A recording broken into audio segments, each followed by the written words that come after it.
Hello students, आज के इस लेक्चर में मैं आपको अल्कोहल बनाना सिखाने वाला हूँ। साथ में आपको साबुन बनाना, शैम्पू बनाना, सर्फ बनाना। ये चैप्टर वैसा है यार, ये सारी चीजें चैप्टर में डिस्कस की गई हैं क्योंकि ये सारी चीजें एक ही चीज से बनती है ना, कार्बन से। तो सबसे पहले इस चैप्टर में हम डिस्कस करेंगे कार्बन क्या है, उसकी प्रॉपर्टीज क्या क्या होती हैं, और उसके बाद डिस्कस करेंगे कि वो कार्बन किन किन चीजों के साथ बॉन्डिंग करता है। स्पेशली हम डिस्कस करेंगे हाइड्रोजन के साथ उसकी बॉन्डिंग कैसी होती है। उसके अलावा डिस्कस करेंगे कि हाइड्रोजन और कार्बन की जो दोस्ती है, बॉन्डिंग है, उसके बीच में और नई नई कौन कौन सी चीजें आ जाती हैं जिसकी वजह से उनकी दोस्ती में किस किस तरह के बदलाव आ जाते हैं, उनकी गुणों में किस किस तरह के बदलाव आ जाते हैं, उनसे कौन कौन सी नई चीजें बनती हैं, और उन चीजों का फिर नया व्यवहार जो है वो कैसा होता है हमारे दैनिक जीवन में। काफी इंटरेस्टिंग और इंफॉर्मेटिव चैप्टर है ये। तो शुरू करते हैं इसे। उम्मीद करते हैं कि आपको आसानी से समझ में आ जाएगा। जैसा भी हो, ना समझ में आए, अच्छा हो बुरा हो, वो आप मुझे बता सकते हैं। Hello and welcome students, welcome to the lecture of carbon and its compounds. Carbon एवं उसके यौगिक, इस लेक्चर में आपका स्वागत है। और स्वागत के साथ कुछ प्रश्न भी। सबसे पहले कि कार्बन क्या है। आई होप कि कार्बन के बारे में आप अच्छे से जानते हैं कि कार्बन 6 पॉजिटिव चार्ज हो, 6 न्यूट्रल्स यानी न्यूट्रॉन्स और 6 नेगेटिव चार्ज जिसको कि इलेक्ट्रॉन्स कहते हैं, उनसे बना हुआ एक तत्व है, एक पदार्थ है। ठीक है। अब बात आ गई कि यौगिक या कंपाउंड किसे कहते हैं। तो देखिए, जब एक कार्बन 2 ऑक्सीजन के साथ जुड़ जाता है यानी CO2 बना लेता है, तो ये कार्बन डाइऑक्साइड नाम का गैस बन जाता है। और ये कार्बन डाइऑक्साइड गैस जो है वो एक यौगिक है, एक कंपाउंड है। कंपाउंड से कहते हैं जो एक से ज़्यादा तरह के तत्वों के मिल करके जो चीज़ बना होता है उसको कंपाउंड कहते हैं। और ये कार्बन का कंपाउंड है क्योंकि कार्बन जब दूसरी गैस ऑक्सीजन के साथ मिला तो ये बना है। तो यही बात हम इस चैप्टर में बेसिकली पढ़ने वाले हैं कि कार्बन किन किन चीजों के साथ मिलकर के कंपाउंड यानी यौगिक बनाता है और किस किस तरह का यौगिक बनाता है। कार्बन के बारे में बेसिक जानकारी, तो उसका स्ट्रक्चर ये है जिसमें कि 6 पॉजिटिव चार्ज उसके न्यूक्लियस में। सबसे पहले वाले शेल में 2 इलेक्ट्रॉन्स, एक यहां पर और एक यहां पर आपको दिख रहा होगा। इसके अलावा स्टूडेंट्स, कार्बन चूंकि छठे नंबर पर आता है तो उसमें टोटल 6 नेगेटिव चार्ज होते हैं, जिसमें कि 4 नेगेटिव चार्ज जो हैं उसके बाहर पाए जाते हैं, बाहर वाले शेल में। और बाहर से वाले शेल में 4 नेगेटिव चार्ज होते हैं और बाहर वाले शेल में जगह होती है 8 नेगेटिव चार्ज रखने की। तो 4 के लिए जो जगह होती है वो खाली होती है, जो कि यहाँ पर इन डॉट्स के जरिए दिखाया गया है। क्लियर हो गया ये बात। अब कार्बन इन 4 खाली जगहों को भरने की कोशिश करता है और कोशिश करने के क्रम में वो अलग अलग चीज़ों से जुड़ता है जाकर के और अलग अलग चीज़ों का कंपाउंड यानी यौगिक बनाता है। तो सबसे पहले कार्बन के कुछ गुणों के बारे में जानेंगे और उसके बाद जानेंगे कार्बन कौन कौन सी चीज़ों का निर्माण करता है। स्टूडेंट्स, कार्बन के लिए कहा जाता है कि उसका जो गुण है, उसकी जो प्रकृति है, जैसे कोई आदमी बहुत मीठा बोलता है, कोई आदमी बहुत खूबसूरत यानी ब्यूटीफुल होता है आपकी तरह, और कुछ आदमी मेरी तरह, कुछ लोग बदसूरत भी होते हैं। खैर, तो मतलब वैसे ही प्रॉपर्टी होती है कार्बन की। और कार्बन के लिए कहते हैं कि उसकी प्रॉपर्टी है कि खूबसूरत बदसूरत का तो पता नहीं, पर मिलनसार बहुत है, सर्वतोमुखी है, वर्सेटाइल नेचर है उसका। तो इस नेचर का मतलब क्या हुआ? तो इस नेचर का मतलब ये है कि ये किसी से भी बहुत जल्दी बॉन्डिंग करने में सक्षम है और ज्यादातर चीजों के साथ ये बॉन्डिंग कर सकता है। अब क्यों बॉन्डिंग कर लेता है, नेचर तो पता चल गया, लेकिन इस नेचर के होने का भी कारण होता है। जैसे अगर आप ब्यूटीफुल हैं तो आपके पेरेंट्स ब्यूटीफुल रहे होंगे, मैं भी ब्यूटीफुल हूँ यार, नहीं तो खैर चलो ठीक है, जो भी है। उम्मीद है कि ये बात समझ में आ गया होगा। तो अब इसके कार्बन के क्या गुण हैं, कार्बन के गुणों के बारे में अगर बात करें स्टूडेंट्स, तो कार्बन का गुण है सबसे पहले कि टेट्रावैलेंसी नाम का उसमें गुण पाया जाता है। और इस गुण का मतलब, इस नाम का मतलब ये होता है कि ये 4 लोगों से बॉन्डिंग कर सकता है, क्योंकि इसमें 4 इलेक्ट्रॉन्स की जरूरत इसे होती है। अच्छा, 4 लोगों से ये जुड़ सकता है और साथ में साथ ये एक साथ कई लोगों से जुड़ सकता है, यानी कि चेन बना सकता है। अभी मैं दिखाऊंगा, ठीक है। नीचे मतलब एक कार्बन, फिर उससे भी एक कार्बन, उससे भी एक कार्बन, इस तरह की लंबी चेन बन सकती है कार्बन की। और इस गुण को कैंटिनेशन या श्रृंखलन कहा जाता है स्टूडेंट्स। इसके सर्वतोमुखी यानी वर्सेटाइल या दोस्ती करने वाले गुण का होने का एक और कारण है, तीसरा कारण, कि इसका स्मॉल साइज। कार्बन स्टूडेंट्स बहुत छोटा एलिमेंट है। छोटा एलिमेंट होने की वजह से इसके जो बाहर वाला जो ये शेल है वो न्यूक्लियस के यानी जहां पॉजिटिव चार्ज है उस हिस्से के बहुत पास पाया जाता है। बहुत पास होने से ये जिन इलेक्ट्रॉन्स को इस हिस्से में पकड़ता है या जिनसे जुड़ाव करता है उनको कस के पकड़ लेता है कार्बन। ठीक है, तो इसलिए स्ट्रॉन्ग बॉन्डिंग बनाता है, ठीक है, अपने सारे मॉलिक्यूल्स में। ठीक है। कार्बन जो है वो कार्बन से बनी चीजें बहुत स्टेबल होती हैं, बहुत स्थिर होती हैं। स्थिर होने का मतलब कि वो जल्दी टूटती नहीं है, जल्दी उनका स्वरूप नहीं बदलता। जैसे कि कार्बन ने दो ऑक्सीजन के साथ मिलकर के कार्बन डाइऑक्साइड बना लिया, तो कार्बन डाइऑक्साइड जल्दी नहीं ब्रेक होगा, कहने का बस ये मतलब है। अच्छा, दो कार्बन डाइऑक्साइड के बीच में जो फोर्स होगा, इन दोनों को जोड़ने वाले जो फोर्स होंगे वो थोड़े कमजोर होंगे, क्योंकि ये आपस में बहुत अच्छे से जुड़ा होगा, लेकिन दूसरे सेम मॉलिक्यूल से थोड़ा सा दूरी होगा इसमें। इसीलिए कहते हैं कि वीक इंट्रा मॉलिक्यूलर फोर्स होता है, मतलब कि दो अलग अलग मॉलिक्यूल्स के बीच में थोड़ा बल कम होता है। इसके कारण अगर कार्बन डाइऑक्साइड से बनी चीजों को देखा जाए तो उसमें चूंकि इंट्रामॉलिक्यूलर फोर्स यानी कि दो अणुओं के बीच कम पकड़ होती है, इस वजह से उसका मेल्टिंग पॉइंट यानी पिघलने का जो तापमान है वो बहुत कम होता है। यानी कि कार्बन से बनी हुई चीज़ें बहुत जल्दी पिघल जाती हैं और बहुत जल्दी, ठीक है, उबल भी जाती हैं। कार्बन से बना हुआ आपके सिलेंडर में गैस भरा हुआ है, CH4 वगैरह, ठीक है। तो ये सब गैसेस आपको पता है कि रूम टेम्परेचर में जहाँ पानी जो है वो लिक्विड के रूप में रहता है, तेल लिक्विड के रूप में रहता है, ये जो गैसें हैं कार्बन से बनी हुई, ये गैस की अवस्था में रहती हैं, ठीक है। बहुत जल्दी ये उबलती हैं, बहुत जल्दी ये पिघलती हैं, मतलब कि इनका टेम्परेचर बहुत नज़दीक नज़दीक का होता है। कारण है इनके मॉलिक्यूल्स के बीच में वीक मॉलिक्यूलर फोर्स का होना, मतलब दो मॉलिक्यूल्स आपस में नहीं जुड़ी होती। हाँ, ये आपस में जुड़ी रहेगी, पर ऐसा ही दो रहेगा, एक और CH4 रहेगा तो वो आपस में नहीं जुड़ा रहेगा। दो कार्बन डाइऑक्साइड रहेगा तो आपस में नहीं जुड़ा रहेगा। हाँ, कार्बन डाइऑक्साइड के कार्बन और ऑक्सीजन भले ही आपस में बहुत अच्छे से इनके बीच की बॉन्डिंग होगी। उम्मीद करते हैं कि आपको 9th क्लास का एटम और मॉलिक्यूल का चैप्टर आता है। नहीं आता तो नेट पे देख सकते हो, वैसे मैंने वीडियो डाल रखा है तो आप उससे भी अटेंड कर सकते हो, उस लेक्चर को भी। वेल स्टूडेंट्स, तो कार्बन में ये सारे प्रॉपर्टीज पाई जाती हैं। उसका मेल्टिंग पॉइंट और बॉइलिंग पॉइंट उसके कंपाउंड्स का लो होता है। उसके साथ उसके कंपाउंड जो हैं पुअर कंडक्टर होते हैं इलेक्ट्रिसिटी का, मतलब उनके कंपाउंड से, जैसे लोहे से इलेक्ट्रिसिटी पास हो सकती है, और भी चीज़ों से पास हो जाती है, मेटल से पास हो जाती है, सारे मेटल से, मेटल्स के कंपाउंड से भी पास हो जाती है। कार्बन से बनी हुई चीज़ों से इलेक्ट्रिसिटी जल्दी पास नहीं होती, वो इलेक्ट्रिसिटी का बैड कंडक्टर होता है, एक कार्बन को छोड़ करके, जिसका नाम है ग्रेफाइट। आगे पढ़ेंगे स्टूडेंट्स। ओके, तो स्टूडेंट्स, टेट्रावैलेंसी जो गुण है, यानी कि कार्बन जो है वो चार लोगों से बॉन्डिंग कर सकते हैं। तो किस प्रकार की बॉन्डिंग करता है? बॉन्डिंग उसकी होती है कोवैलेंट बॉन्डिंग। अब कोवैलेंट बॉन्डिंग किसे कहते हैं? तो स्टूडेंट्स, इलेक्ट्रॉन्स या जो एटम्स हैं वो अपनी कम इलेक्ट्रॉन्स की कमी जो लास्ट के सेल में होती है उसको पूरा करने के लिए दो तरीका होता है, या तो किसी से इलेक्ट्रॉन छीन लें या तो आपस में साझा कर लें। जैसे कि यहाँ हाइड्रोजन में एक सेल होता है और उसमें एक ही इलेक्ट्रॉन होता है। दो इलेक्ट्रॉन चाहे पूरा करने के लिए एक हाइड्रोजन दूसरे हाइड्रोजन के साथ एक एग्रीमेंट समझ लो कर लेता है, कहता है कि भैया एक इलेक्ट्रॉन मैं भी अपना बीच में रखता हूँ, तू भी अपना बीच में रख दे, इस तरीके से तेरे भी दो हो जाएंगे और मेरे भी दो हो जाएंगे। और इस तरीके से इलेक्ट्रॉन आपस में ही बांट करके उसको पूरा पूरा यूज कर लेना, ये इस तरह के बॉन्डिंग को कोवेलेंट बॉन्डिंग, सहसंयोजी आबंध कहा जाता है। और कार्बन हमेशा जो नई नई चीज़ों से जुड़ता है और कंपाउंड बनाता है वो सहसंयोजी आबंध से ही बनाता है। ये कोवैलेंट बॉन्डिंग के कुछ उदाहरण हैं, जैसे ऑक्सीजन में कोवैलेंट बॉन्डिंग, नाइट्रोजन में covalent bonding. Single covalent bond को सिंगल कोवैलेंट बॉन्ड कह देंगे, single covalent bond. Double covalent bond है, जैसे कि ऑक्सीजन में आप देख सकते हो, तो इसे हम डबल कोवैलेंट बॉन्ड कह देंगे, दोहरा सहसंयोजी आबंध। और ट्रिपल को ट्रिपल, और चार वाले को टेट्रावैलेंट बॉन्ड कह देंगे, टेट्रावैलेंसी कह लो, टेट्रावैलेंट कह लो, एक ही बात है। ये जो चित्र है इसका भी नाम है इलेक्ट्रॉन डॉट स्ट्रक्चर, इलेक्ट्रॉन की बिंदु संरचना। कुछ भी ना छूटे ऐसी कोशिश कर रहा हूं मैं, ताकि आपका पेपर ठीक ठाक जाए स्टूडेंट्स।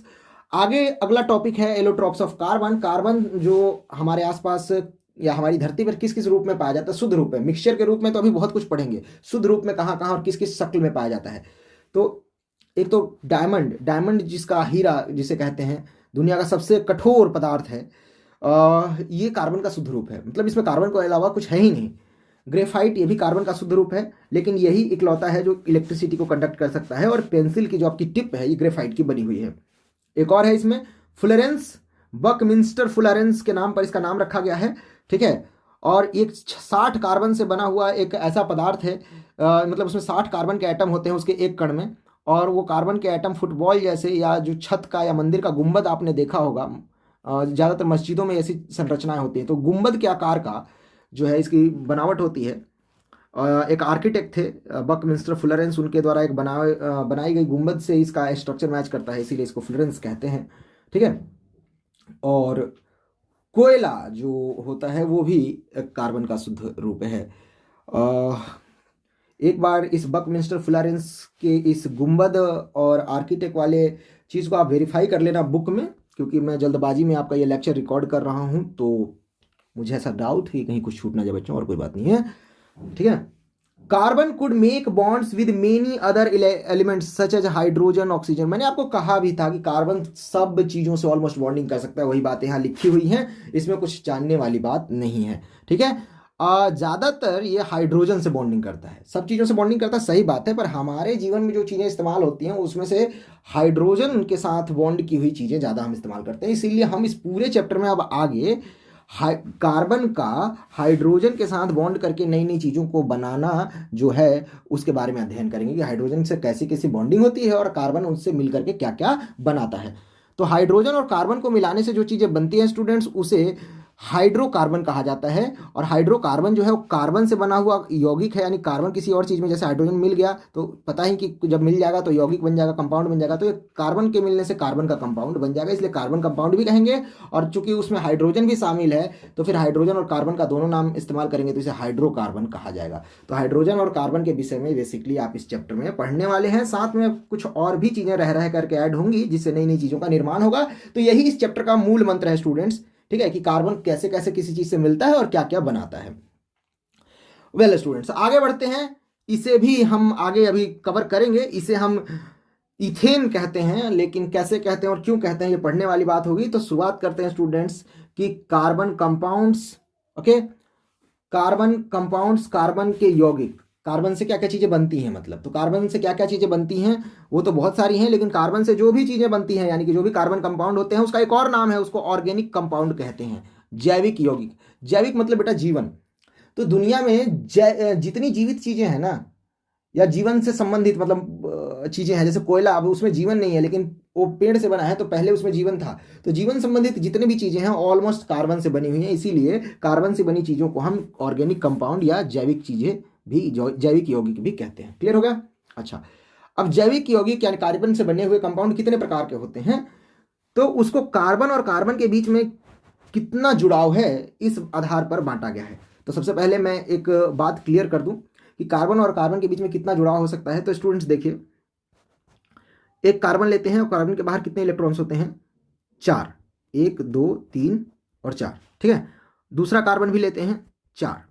स्टूडेंट्स, अब ये दोनों इलेक्ट्रॉन्स अगर दोनों कार्बन के जो एटम्स हैं वो आपस में जुड़ना चाहें तो इनको 8 पूरा करना होगा, और 8 पूरा करने के लिए ये चारों जो हैं ये वो सब इसके साथ शेयर किए जाएंगे, यानी कि सॉरी ये कुछ ऐसा हो जाएगा, और ये भी अपने साथ इन चारों इलेक्ट्रॉन्स को शामिल करेगा। कहने का अर्थ है कि ये दोनों आपस में जुड़ जाएंगे और इस तरीके से 4 इलेक्ट्रॉन इसके पास जाएंगे, 4 इलेक्ट्रॉन इसके पास आएंगे, और इस तरीके से कार्बन और कार्बन के बीच में 4 इलेक्ट्रॉन जो है शेयर होगा। ये एक लाइन डाल दे, इसका मतलब कि 2 इलेक्ट्रॉन शेयर हो गए, ठीक है। ये जोड़े को दिखा रहा है, 2, एक इलेक्ट्रॉन इसका, एक इलेक्ट्रॉन इसका, इस तरीके से 3 और 4, ठीक है स्टूडेंट्स। तो इस तरीके से कार्बन एक कार्बन दूसरे कार्बन से 4 ज़्यादा से ज़्यादा बॉन्डिंग बना सकता है, ठीक है। लेकिन इसकी ज़रूरत नहीं पड़ती क्योंकि बीच में दूसरे एलिमेंट्स घुसने लगते हैं, जैसे हाइड्रोजन घुस जाता है, ठीक है, तो वो इसकी ज़रूरत को पूरा कर देता है। तो कार्बन कार्बन आपस में 4 इलेक्ट्रॉन्स नहीं शेयर करके कम भी शेयर करते हैं। तो सबसे पहले शुरू करेंगे हम एक बॉन्ड बनाने वाले कार्बन से। स्टूडेंट्स, अगर 2 कार्बन्स के बीच में एक ही बॉन्ड बनता है तो आपको पता है कि कार्बन को 4 इलेक्ट्रॉन्स की जरूरत होती है, तो बाकी ज़रूरतें कैसी पूरी होंगी? तो बाकी ज़रूरतें पूरी होती हैं स्टूडेंट्स, उसमें हाइड्रोजन आ जाता है सहयोग करने। तो हाइड्रोजन हाइड्रोजन हाइड्रोजन, यहाँ पर भी हाइड्रोजन, यहाँ पर भी हाइड्रोजन, यहाँ पर भी हाइड्रोजन। अब इलेक्ट्रॉन्स कैसे बटेंगे इनमें? तो देखिए, ये इलेक्ट्रॉन हाइड्रोजन का हो गया, ये हाइड्रोजन का, ये हाइड्रोजन का, ये हाइड्रोजन का, ये हाइड्रोजन का, और ये हाइड्रोजन का इलेक्ट्रॉन हो गया। और कार्बन के इलेक्ट्रॉन्स की बात करें स्टूडेंट्स, तो कार्बन का इलेक्ट्रॉन्स यहाँ पर हो गया, यहाँ पर हो गया, यहाँ पर हो गया, यहाँ पर हो गया, यहाँ पर हो गया, यहाँ पर हो गया, और यहाँ पर भी कार्बन के इलेक्ट्रॉन हो गया। अब आप इस चित्र में ध्यान से देखो तो आपको पता चलेगा कि कार्बन के 4 इलेक्ट्रॉन्स के हैं, यहाँ भी कार्बन के 4 इलेक्ट्रॉन हैं, हाइड्रोजन का सबका अपना अपना एक एक इलेक्ट्रॉन है। लेकिन हर एक हाइड्रोजन हर एक कार्बन के साथ जब शेयर कर ले रहा है तो हर हाइड्रोजन पे 2 इलेक्ट्रॉन, किसी भी हाइड्रोजन के ले लो 2 इलेक्ट्रॉन, ठीक है। और हर कार्बन पे फिर इस तरीके से 8 इलेक्ट्रॉन हो जा रहे हैं। इस कार्बन पे अगर मैं डायग्राम बनाऊं तो इसके 8 इलेक्ट्रॉन कुछ यूं दिखेंगे स्टूडेंट्स। ये देखिए, ये देखिए, ये 8 इलेक्ट्रॉन हो गए इस कार्बन के पास। इसी तरीके से इस वाले कार्बन के पास भी 8 इलेक्ट्रॉन हो गए। मतलब ये हुआ स्टूडेंट्स कि इन कार्बन्स ने इलेक्ट्रॉन्स यहाँ पर ये आपस में एक दूसरे से ही इलेक्ट्रॉन ही बांट लिए, और यहाँ पर इलेक्ट्रॉन जो साझा किया, इलेक्ट्रॉन से कोवेलेंट बनाई, वो हाइड्रोजन से बनाई। तो ये जो संरचना है, ये जो स्ट्रक्चर है, इसको कुछ इस तरीके से बनाया जा सकता है स्टूडेंट्स कि कार्बन कार्बन के बीच में एक सिंगल बॉन्ड, ठीक है, उसके बाद हाइड्रोजन की सॉरी यहाँ पे कार्बन लिख दिया, हाइड्रोजन होगा, हाइड्रोजन के बीच में सिंगल बॉन्ड, हाइड्रोजन के बीच में, हाइड्रोजन के बीच में, हाइड्रोजन के बीच में, हाइड्रोजन के बीच में, हाइड्रोजन के बीच में, ठीक है। इस तरीके से ये बॉन्डिंग हो गई और इस तरीके से कार्बन कार्बन का ये सिंगल बॉन्ड बन गया। सिंगल बॉन्ड वाले कार्बन से जो चीजें बनती हैं उनको सैचुरेटेड या संतृप्त कंपाउंड कहते हैं। तो कार्बन से बनी हुई चीजें, यानी कार्बन से बनी हुई चीजें को चीजें ना बोल करके क्या यार, मेरी हिंदी थोड़ी वीक है, ठीक है, चीजें समझ लो, कार्बन से बने हुए सब्सटेंस, तो सब्सटेंस ना बोल के कंपाउंड बोल रहे हैं, यौगिक बोल रहे हैं। तो कार्बन से बने हुए यौगिक जो हैं वो अगर सिंगल सिंगल वहाँ पे चाहे कुछ भी मिक्स है, चाहे हाइड्रोजन मिक्स है, कुछ भी दुनिया का चीज मिक्स है, लेकिन कार्बन कार्बन के बीच में सिंगल बॉन्ड है तो उसको सेचुरेटेड या संतृप्त बोलेंगे, ठीक है, और उसे इस तरीके से बनाएंगे। लेकिन कभी कभी होता है कि मान लो कि इस हिस्से से एक आधा हाइड्रोजन गायब हो गया स्टूडेंट्स, एक ये हाइड्रोजन गायब हो गया, एक ये हाइड्रोजन गायब हो गया, ठीक है। तो अब यहाँ पर जो स्ट्रक्चर दिख रहा है आपको, जो यहाँ पे स्ट्रक्चर दिख रहा है स्टूडेंट्स, इसमें से मान लो कि ये हाइड्रोजन गायब हो गया आपस में, ठीक है। तो यहाँ पर तो कार्बन और कार्बन के इलेक्ट्रॉन्स जो थे वो ऐसे ही रह जाएंगे, तो कार्बन क्या करेगा, इन इलेक्ट्रॉन्स को भी आपस में साझा कर लेगा, समझ रहे हो बात को, और ये कार्बन भी इन इलेक्ट्रॉन्स को, मतलब कार्बन कार्बन के बीच में डबल बॉन्ड होने लगेगा। तो कार्बन तो 4 बॉन्डिंग करेगा ही, अब या तो 4 अलग अलग लोगों से करे या 2 खुद कर ले और बाकी 2 अलग अलग से करे। तो इस तरह डबल बॉन्ड भी कार्बन में हो जाता है, और जब डबल बॉन्ड होता है या ट्रिपल बॉन्ड होता है तो उसे कहते हैं अनसेचुरेटेड या असंतृप्त कार्बन कंपाउंड। क्लियर हो गया। तो कार्बन के बीच सिंगल या मल्टीपल बॉन्ड के आधार पर ये नाम 2 भागों में कार्बन के कंपाउंड बांटे गए हैं। अगर सिंगल बॉन्ड होता है तो उसे हम कहते हैं सैचुरेटेड कार्बन, और अगर सिंगल से ज़्यादा बॉन्ड होता है, मल्टीपल बॉन्ड होता है, तो उसे कहते हैं अनसैचुरेटेड कार्बन। उसके बाद स्टूडेंट्स ओके, तो अब सेचुरेटेड में आ जाते हैं। सेचुरेटेड में कई सारे आते हैं स्टूडेंट्स। सबसे पहले नंबर पर सेचुरेटेड में आता है हाइड्रोकार्बन्स। हम पढ़ने वाले हैं, एक मिनट, कार्बन से बनी हुई चीज़ों में हम सबसे पहले हम पढ़ेंगे हाइड्रोकार्बन्स के बारे में। ये तो बात तय है, मैंने शुरू में ही बताया था हाइड्रोकार्बन्स पढ़ेंगे। तो हाइड्रोकार्बन्स में अगर कार्बन कार्बन का बॉन्ड 1 है तो उसे एक तो सेचुरेटेड कहेंगे, और सेचुरेटेड में सबसे पहले नंबर पर कार्बन कार्बन का सिंगल बॉन्ड वाला जो होता है उसे एल्केन कहा जाता है, ठीक है। अगर डबल बॉन्ड है कार्बन कार्बन के बीच तो उसे एल्काइन एल्कीन कहते हैं, नाम में ई आ जाता है। और जब ट्रिपल बॉन्ड होता है 2 कार्बन के बीच में, 2 कार्बन जो है वो 3 बॉन्ड के साथ आपस में जुड़े होते हैं और एक एक हाइड्रोजन सिर्फ होता है, ठीक है। तो इस तरीके से कार्बन की 4 बॉन्डिंग या 4 इलेक्ट्रॉन की जरूरत पूरी होती है। तो इस तरह के सब्सटेंस को, इस तरह के यौगिक को एल्काइन कहा जाता है, ध्यान रखिएगा। आगे बढ़ते हैं। तो आगे है स्टूडेंट्स कि सबसे पहला यहाँ पर है एक कार्बन वाला कंपाउंड जिसको कि मीथेन कहते हैं। मिथ मतलब शब्द मतलब एक, और हिंदी में इसका नाम मीथेन ही है, क्योंकि इंग्लिश से डायरेक्ट लिया गया तो हिंदी में कुछ मतलब निकलेगा नहीं, चिंता मत कीजिए, ठीक है। तो इसका नाम याद रखिएगा, इसका नाम मीथेन है, ठीक है। मीथेन में एक कार्बन और उसके इर्द गिर्द 4 हाइड्रोजन रहते हैं, कुछ इस तरीके से स्ट्रक्चर होता है, और ये जो है वो एल्केन फैमिली का है। एल्केन मतलब कि एक कार्बन कार्बन के बीच एक बॉन्ड, तो ये इसमें कार्बन दूसरा है ही नहीं, तो एक बॉन्ड या 2 बॉन्ड होने का सवाल ही नहीं है। खैर, लेकिन ये तब भी एल्केन फैमिली का होता है, इसीलिए मिथ मतलब गिनती और एन मतलब कार्बन की उपलब्धता या उसके बीच की बॉन्डिंग। तो ये जो शब्द है ये बताता है कि कितने कार्बन की बॉन्डिंग है। तो यहाँ पर एन है जो बता रहा है कि कार्बन के बीच एक बॉन्डिंग है। सबसे पहला स्ट्रक्चर मीथेन है। दूसरा स्ट्रक्चर में 2 कार्बन है, 2 कार्बन वाले को मीथेन के बाद इथेन कहा जाता है इसे। और इथेन में कार्बन कार्बन के बीच में अगर सिंगल बॉन्ड है तो मीथेन का ANE जो है वैसा ही ANE यहाँ भी लिखेगा, और इथ मतलब 2, तो ये कार्बन कार्बन बीच का डबल बॉन्ड और ये इथेन कहलाएगा। लेकिन कभी कभी होता है कि ये हाइड्रोजन नहीं होंगे, ऐसे में ये जो बॉन्डिंग है ये नहीं हो पाएगी, तो कार्बन के पास सिर्फ 1, 2 और 3 बॉन्डिंग होगी, और चौथी बॉन्डिंग करने के लिए कार्बन आपस में ही इलेक्ट्रॉन शेयर कर लेगा, और इस तरीके से कार्बन के बीच डबल बॉन्ड पाया जाने लगेगा, जो कि स्ट्रक्चर कुछ इस तरह का दिखेगा। मैंने यहाँ के इलेक्ट्रॉन्स गायब कर दिए हैं, इस हिस्से में ये वाले इलेक्ट्रॉन्स गायब किए गए हैं, इसलिए चित्र जो है वो कुछ ऐसा दिख रहा है। अब इसे इथेन नहीं कहेंगे, इथेन में एक की जगह यहाँ पर ई आ जाएगा, नाम बदल जाएगा, जिससे पता चलेगा कि यहाँ डबल बॉन्ड है, और इसको इथीन कहने लगेंगे। अगर यही बॉन्ड ट्रिपल हो जाएगा स्टूडेंट्स कुछ इस तरह का, तो ये इथाइन नाम से जाना जाने लगेगा। और इसकी पूरी फैमिली जो कार्बन के 3 बॉन्ड से बनी होती है, सब जगह जरूरी नहीं है कि 3 बॉन्ड हो, कहीं पर एक बॉन्ड भी होगा, लेकिन एक जगह भी अगर 3 बॉन्ड है तो वो फैमिली फिर एल्काइन फैमिली के नाम से जानी जाएगी, और उन सबके लास्ट में YNE, ये जो YNE शब्द है वो यूज होगा। अगर कहीं पर भी डबल बॉन्ड है तो उसके नाम के लास्ट में ENE शब्द यूज होगा, और सिंगल बॉन्ड वाले के नाम के लास्ट में ANE शब्द यूज होता है। अगर हिंदी की में बात की जाए तो केन, कीन और काइन, आइन शब्द का यूज होता है। आ की मात्रा आइन, इन सिर्फ ई की मात्रा और ना, जैसे आप यहाँ देख सकते हैं एथ के बाद ई की मात्रा और ना यहाँ लगा हुआ है। ये तरीके हैं याद रखने के, उम्मीद है कि आपको याद रहेंगे भी, आपने क्लास में याद किए भी होंगे। ठीक है, तो methane, ethane, 2 carbon ethane, 3 carbon तो प्रोपेन, अगर डबल बॉन्ड कहीं पर है तो प्रोपीन, और ट्रिपल बॉन्ड है तो प्रोपाइन। और इसी तरीके से प्रोपेन के बाद आता है ब्यूटेन। ठीक है, ब्यूटेन से आपका बन जाएगा ब्यूटीन और butyne, pentane, pentene, pentyne, hexane, hexene, hexyne, octane, octene, octyne. ऐसे भी ये बढ़ता चला जाता है, जितने कार्बन उतने तरह के नाम के ये शुरू में ये गिनती वाले शब्द हैं ये ऐड होते जाएंगे स्टूडेंट्स। यहाँ पर फॉर्मूला भी लिखा हुआ है। कई बच्चों को फॉर्मूले में लगता है कि कुछ जादू है, तो मैं फॉर्मूला बता दे रहा हूँ। फॉर्मूला क्या है बता देगा, यही फॉर्मूला यही बताता है कि इसमें कितने कार्बन कितना हाइड्रोजन है। ये देखिए इसका फॉर्मूला ये लिखा हुआ है CH4, इसका मतलब है कि C मतलब 1 कार्बन और H4 मतलब कि हाइड्रोजन 4। क्लियर होगा। इसका फॉर्मूला C2H6, क्लियर हो गया। इसका फॉर्मूला C2 और H4, ठीक है, यहाँ लिखा हुआ है। इसका फॉर्मूला समझ ही गए होंगे, ये बात क्लियर हो गया। ठीक है, इसी तरीके से इन सब का फॉर्मूला वीडियो पॉज करो और समझ लो, सब फॉर्मूला यही है। अब कुछ बच्चों को इसके जनरल फॉर्मूले मुझसे मांगते हैं कि सर जनरल फॉर्मूला दे दो। ठीक है, तो जनरल फॉर्मूला कुछ नहीं है बेटा, यहाँ पर बनावट ऐसी है ना कि इलेक्ट्रॉन्स की संख्या हमेशा कार्बन के डबल से 2 ज़्यादा होगी। कहीं पर भी देख लो कार्बन का डबल करो 2 ज़्यादा होगा। कैसे, तो देखो इनको हटा दो तो कार्बन के डबल में ये ऊपर नीचे लग जाते हैं, हर कार्बन पे एक ऊपर एक नीचे। ठीक है, और बीच में कार्बन कार्बन आपस ही में जुड़ जाता है, कार्बन कार्बन आपस ही में बीच में जुड़ जाता है, एक ऊपर आ जाएगा एक नीचे आ जाएगा, इस तरीके से डबल होता है। लेकिन 2 ज़्यादा इसलिए होता है कि एक लास्ट में और एक शुरू में ऐसा लगता है, तो इसीलिए 2 ज़्यादा। तो इसका फॉर्मूला हो गया कि कार्बन N, यानी कार्बन की जो भी संख्या रहेगी, जो भी N रहेगा, जैसे कि यहाँ पर 3, तो ये वाला जो है 3 जो है N की जगह हो गया। ठीक है, तो हाइड्रोजन की संख्या 3 का दुगना 6, और 6 में 2 ज़्यादा 8 होगा। तो N प्लस, तो इसको करने का तरीका है कि 2N+1 भी लिख दो, 2N+1।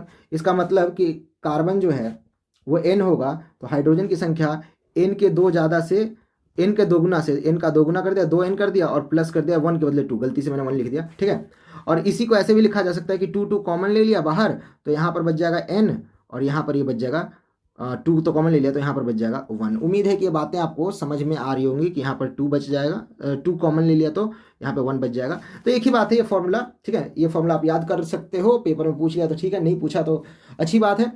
ठीक है, फॉर्मूला क्या है, मतलब जनरल फॉर्मूला है कहते हैं, बस मुझे बेकार का लगता है क्योंकि इसमें ज़्यादा कुछ दम है नहीं। खैर, इसमें क्या है कि एक जगह डबल बॉन्डिंग हो जाती है। डबल बॉन्डिंग होने से क्या है कि ये जो आगे पीछे वाले इलेक्ट्रॉन्स हैं उनकी जरूरत खत्म हो जाती है, तो इसमें 2 की गिरावट आ जाती है। कितनी की गिरावट आ जाती है, 2 की। ध्यान रखना, कार्बन कार्बन के बीच एक बार एक्स्ट्रा बॉन्ड हो गया तो मतलब कि 2 हाइड्रोजन की जरूरत खत्म हो गई, क्योंकि एक हाइड्रोजन इसको कम पड़ जाएगा, एक हाइड्रोजन इसको ये कम इस्तेमाल करेगा, जो भी डबल बॉन्ड बना लेगा। ठीक है, तो इस वजह से 2 इलेक्ट्रॉन्स की गिरावट आ जाती है। तो यहाँ पर जो 2 प्लस कर रहे थे लास्ट में, है ना, दुगने से 2 ज़्यादा ये ले रहे थे, अब दुगना लेंगे सिर्फ, तो इसलिए इसका फॉर्मूला हो गया कार्बन N, तो ये कार्बन का दुगना। और उसके बाद आ जाओ इसमें, तो इसमें अब ट्रिपल बॉन्ड है, तो समझ लो कि कार्बन 2 और कम हो जाएगा। ठीक है, तो अब जो है पहले कार्बन की संख्या से दुगना लेते थे, इसमें था कि दुगना 2 ज़्यादा। ठीक है, कार्बन अगर N है तो हाइड्रोजन की संख्या, कार्बन अगर N है तो हाइड्रोजन की संख्या N के दोगुना से 2 ज़्यादा होगा। इसमें था इसके लिए कि कार्बन जितना है उतना हाइड्रोजन उसका सिर्फ दुगना, 2 ज़्यादा वाला सिस्टम खत्म। ठीक है, और अब इसमें देखा जाएगा कि कार्बन जितना है, कार्बन N है तो हाइड्रोजन जो है वो N के दुगने से 2 कम होगा। ठीक है, तो ये देखो यहाँ पर ये फॉर्मूला है। अब यहाँ पर देखो कि कार्बन कितने हैं, इस डायग्राम में कार्बन 3 है, तो कार्बन 3 है तो कार्बन 3 का दुगना 6 होगा, लेकिन हाइड्रोजन देखो 4 है, 1 2 3 4, तो दुगना करके भी 2 घटा दोगे तभी आएगा। तो उम्मीद है कि ये फॉर्मूला भी आप डेवलप कर सकते हो या खुद ही बना सकते हो। सिंपल सी बात है, कार्बन अगर N है तो हाइड्रोजन की संख्या इसमें जो है वो N के दोगुने से 2 कम हो जाएगी।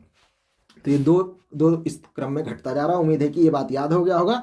ठीक है, general formula is just relation between number of carbon and hydrogen atom. तो जनरल फॉर्मूला बेटा मैंने पहले ही बताया, कुछ है नहीं, कार्बन और हाइड्रोजन की संख्या कितनी होगी ये बात बताने का तरीका है। उम्मीद करते हैं कि बात आपको समझ में आ गया होगा।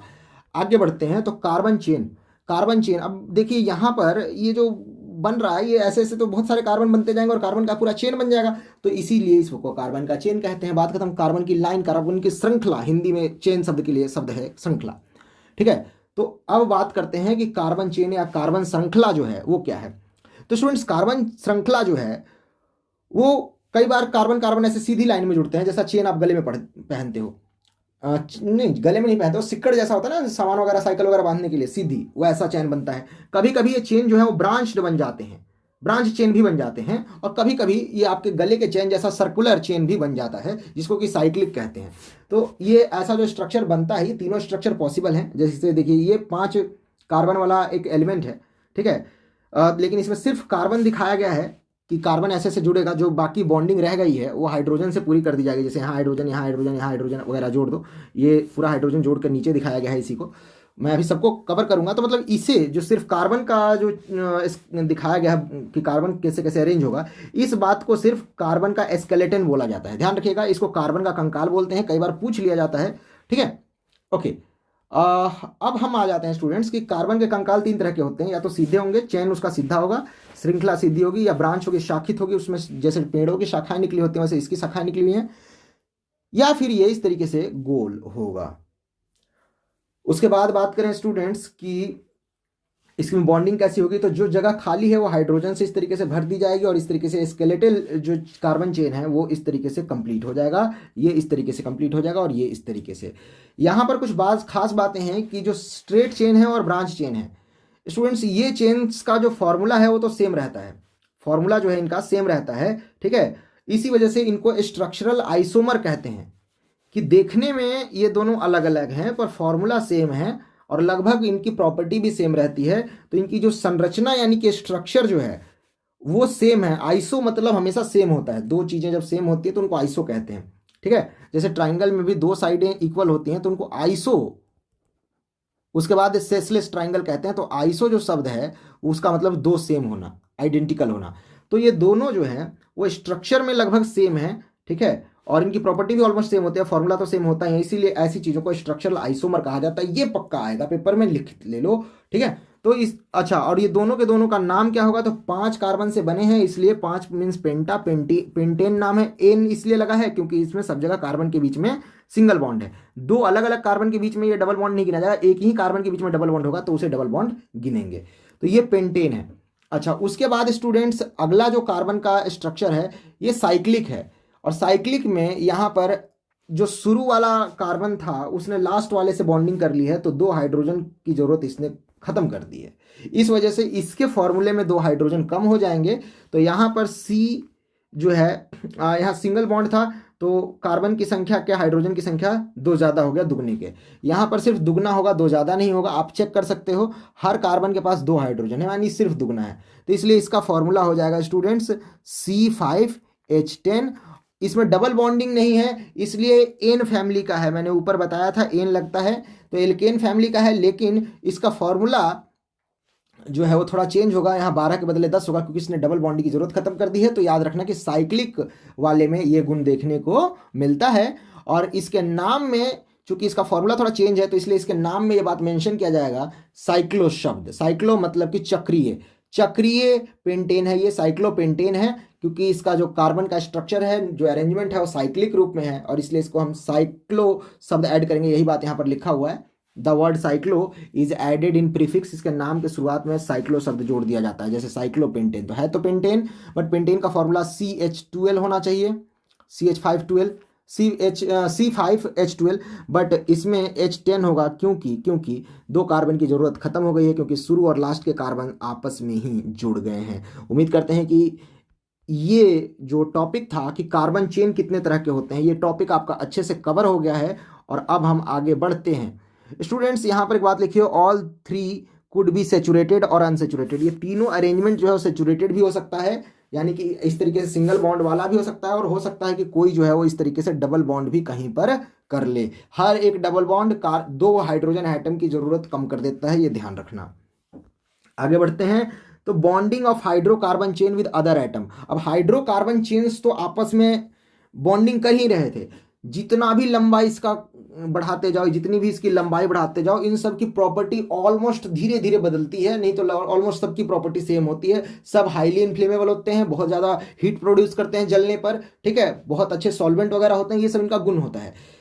लेकिन जब इनमें नई नई चीजें, जैसे मान लो कि यहाँ से एक हाइड्रोजन हटा दिया और इसके बदले ऑक्सीजन जोड़ दिया, ऑक्सीजन के पीछे हाइड्रोजन जोड़ दिया, मतलब इस हाइड्रोजन को बस किया कुछ नहीं, इस हाइड्रोजन को कहा कि भाई तू थोड़ा पीछे हो जा, बीच में ऑक्सीजन घुसा दिया और तब हाइड्रोजन जोड़ा। तो ऑक्सीजन को पता है दो लास्ट में जरूरत होती है, दो इलेक्ट्रॉन्स की, तो एक इलेक्ट्रॉन की जरूरत इसने कार्बन के साथ बॉन्डिंग करके पूरी कर ली यहाँ पे, और एक इलेक्ट्रॉन इस हाइड्रोजन के साथ पूरी कर ली।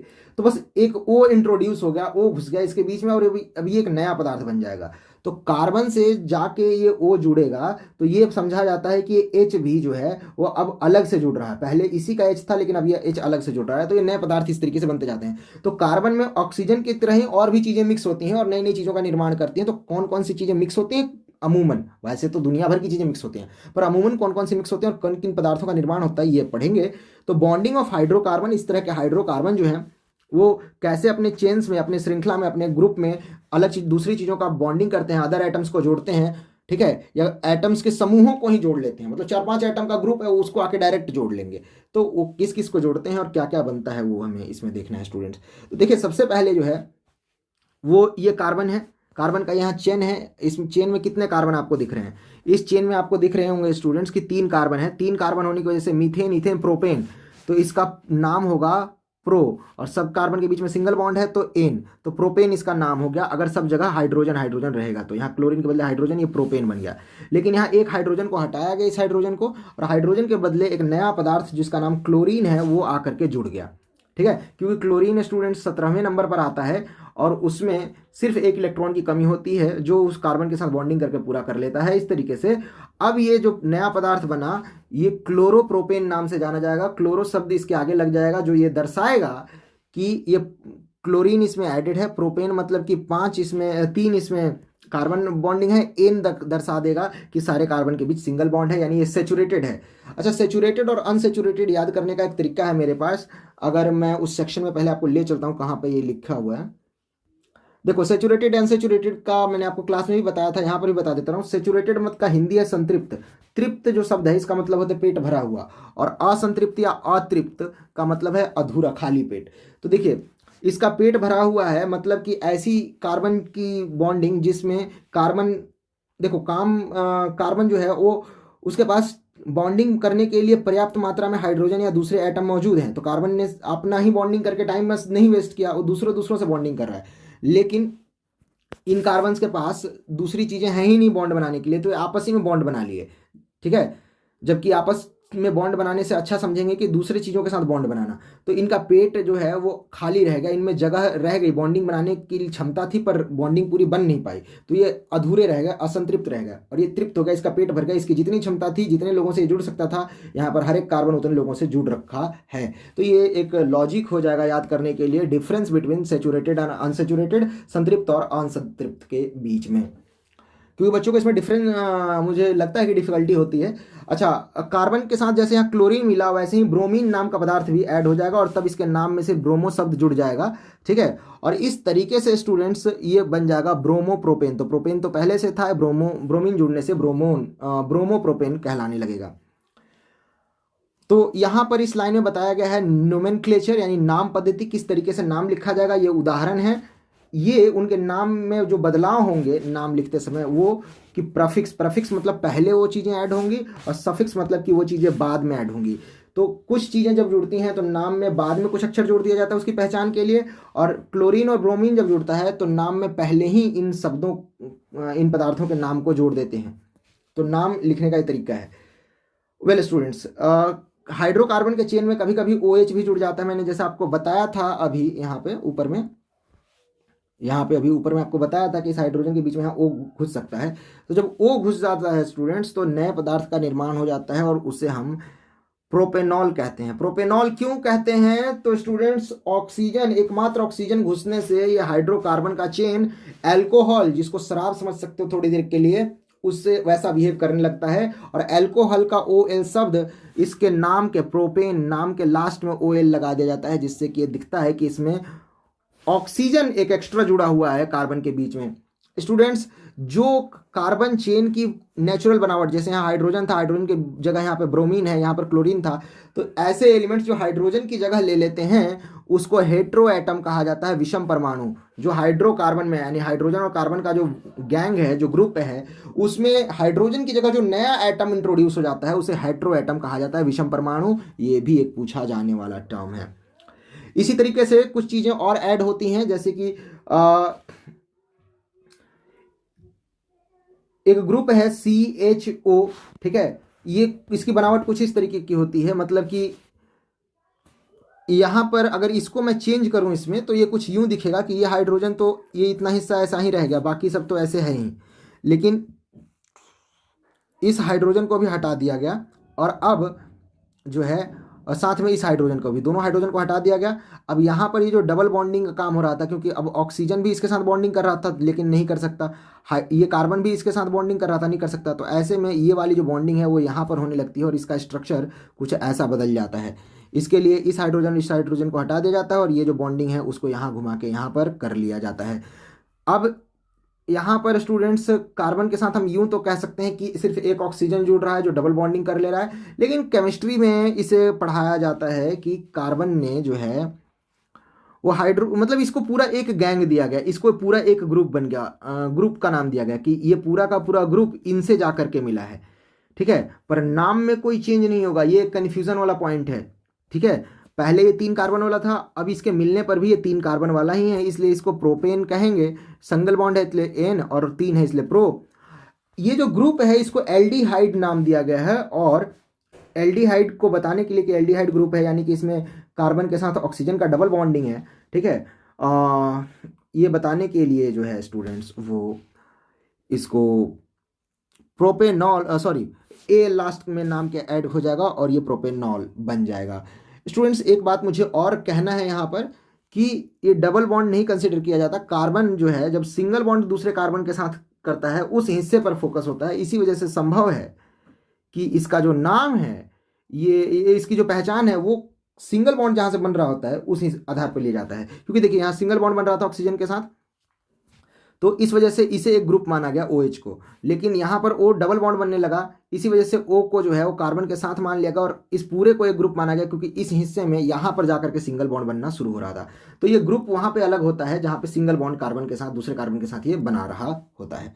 खैर, उम्मीद है कि ये डाउट क्लियर हो गया आपका, ठीक है। तो ऐसे कई सारे ग्रुप हैं, ठीक है। अच्छा, इसमें और जो देख लो, तो इसमें क्या है, इसमें क्या चेंज है कि इसमें कार्बन के किसी बीच हिस्से में, ये आखिरी के हिस्से में डबल ऑक्सीजन ने डबल बॉन्डिंग कर ली, कार्बन के यही ऑक्सीजन यहाँ पर यहाँ का जगह छोड़ करके अगर यहाँ पर बॉन्डिंग कर लेता है तो डबल बॉन्डिंग करने से इस कार्बन का इस हाइड्रोजन और इस हाइड्रोजन की जरूरत खत्म हो जाएगी, कुछ यूं हो जाएगा, ठीक है। और यहाँ पर अपना हाइड्रोजन दोबारा से आ जाएगा, यानी कि यही ऑक्सीजन समझ लीजिए कि यहाँ बॉन्डिंग ना करके इस हिस्से में बॉन्डिंग कर रहा है, तो इस हाइड्रोजन को हटा दिया, यहाँ पे डबल बॉन्डिंग कर ली और बाकी का सारा स्ट्रक्चर जो है वो एज इट इज रह गया। उम्मीद है समझ में आ रहा होगा सिर्फ, ठीक है। सिर्फ ऑक्सीजन ही चेंज हुआ है तीनों में, इन तीनों में ऑक्सीजन का पोजीशन चेंज हो रहा है, ठीक है।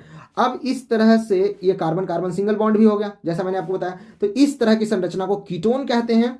इसके नाम को बताने के लास्ट में OA नहीं लग जाता है, तो प्रोपेन, प्रो मतलब 3 कार्बन, एन मतलब सिंगल बॉन्ड और 1 मतलब कि जो है वो कीटोन फैमिली को दर्शाने के लिए कहा गया है। स्टूडेंट्स ये सारी चीज़ें जब ऐड होती हैं हाइड्रोजन और कार्बन के इस तरह के चेन में, तो हर एक चीज़ जब अलग होता है तो वो पहले वाले हाइड्रोकार्बन की प्रॉपर्टी में कुछ चेंजेस ला देता है, स्पेसिफिक चेंजेस ये ला ले देता है उसकी खासियत में, उसकी प्रॉपर्टी में, ठीक है।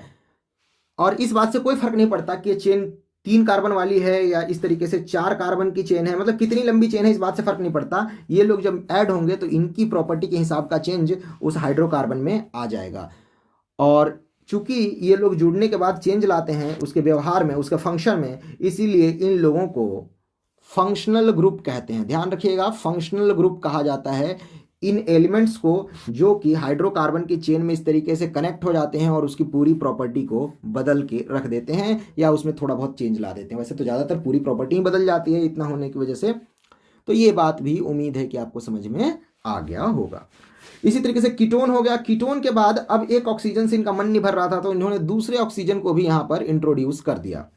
दूसरा ऑक्सीजन जो है स्टूडेंट्स वो एल्कोहल जैसा जो था जो यहाँ पर ये एल्कोहल था, एल्कोहल फैमिली का, यहाँ पर बस एक ऑक्सीजन हाइड्रोजन के बीच में लगा था, स्ट्रक्चर वही है। अब समझ लीजिए कि यहाँ पर कीटोन वाला गुण भी ऐड हो गया है, ठीक है, या कीटोन के साथ कह लो कि ये जो प्रोपेन है, प्रोपेन वाला गुण, प्रोपेन में ही चेंज आया है कि ये डबल बॉन्ड ऑक्सीजन के साथ और यहाँ पर एक और ऑक्सीजन, ठीक है, यानी कि एल्कोहल और एल्डिहाइड जो है, एल्कोहल से एल्डिहाइड बना एक ऑक्सीजन का अरेंजमेंट बदलने की वजह से, मतलब सिंगल बॉन्ड ऑक्सीजन से डबल बॉन्ड बीच में, ठीक है, और अब ये डबल बॉन्ड और सिंगल बॉन्ड दोनों।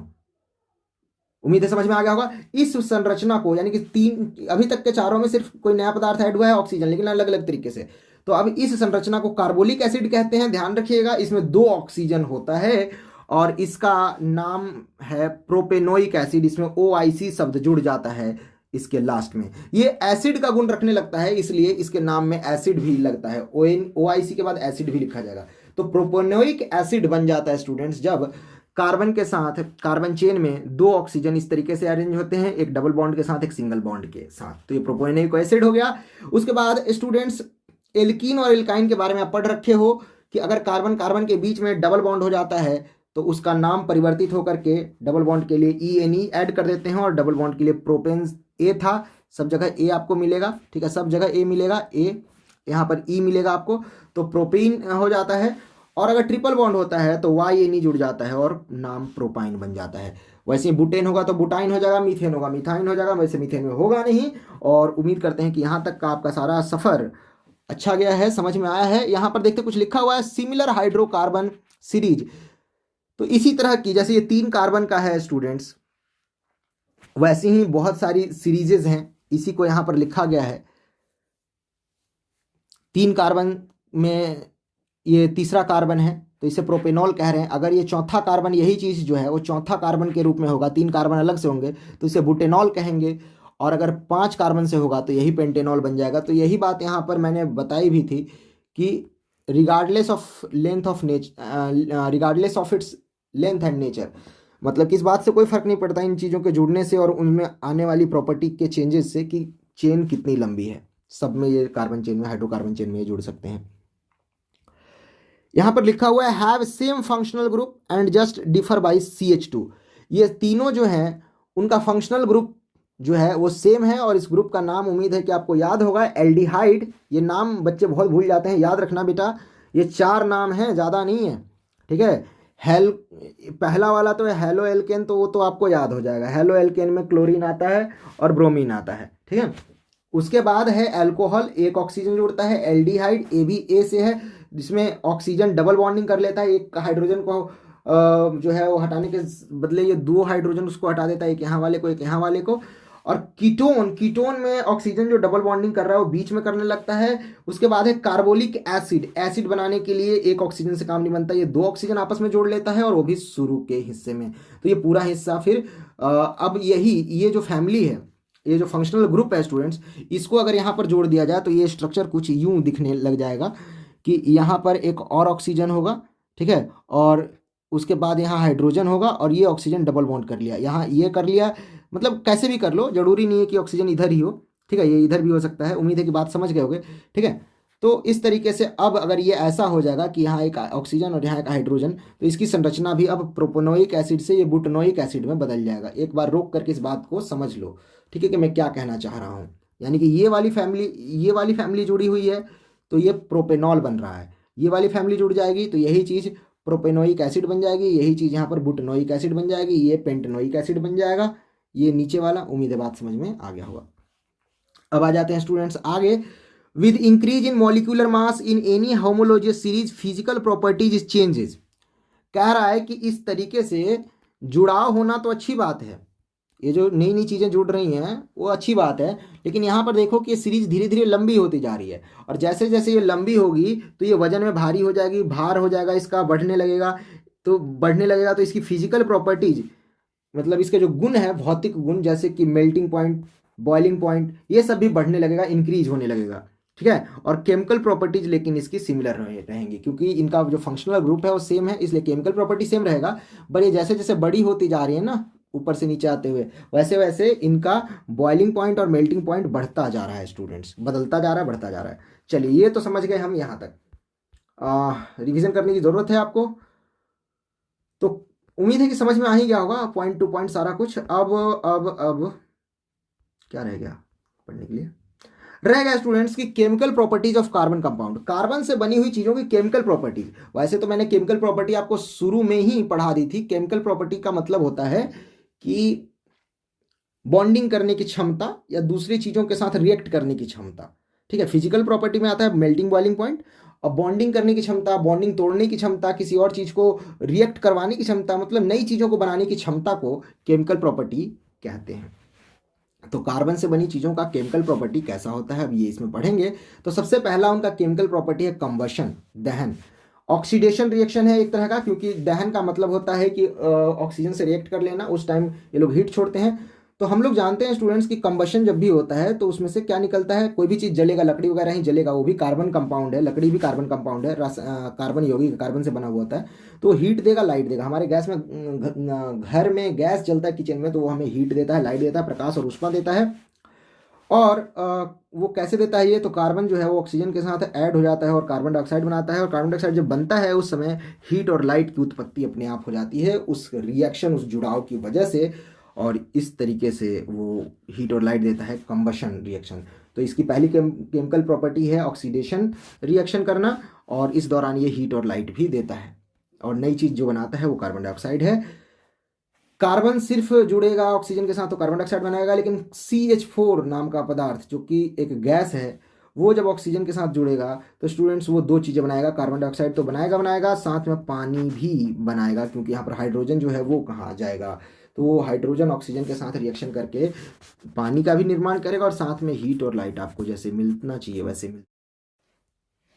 आगे है स्टूडेंट्स की कंबशन कौन कौन करता है और उसमें इनके अलावा क्या क्या निकल सकता है या क्या क्या प्रॉपर्टी पाई जाती है। तो स्टूडेंट्स कार्बन कंपाउंड जो है, कार्बन से बनी हुई चीज़ों में कोयला और पेट्रोलियम भी आता है, लेकिन कोयला और पेट्रोलियम जो है अपने अंदर ये लोग नाइट्रोजन और सल्फर गैस भी रखते हैं, कार्बन और हाइड्रोजन इन सब के अलावा। इस वजह से इन लोगों को जलाने से काफ़ी प्रदूषण फैलता है,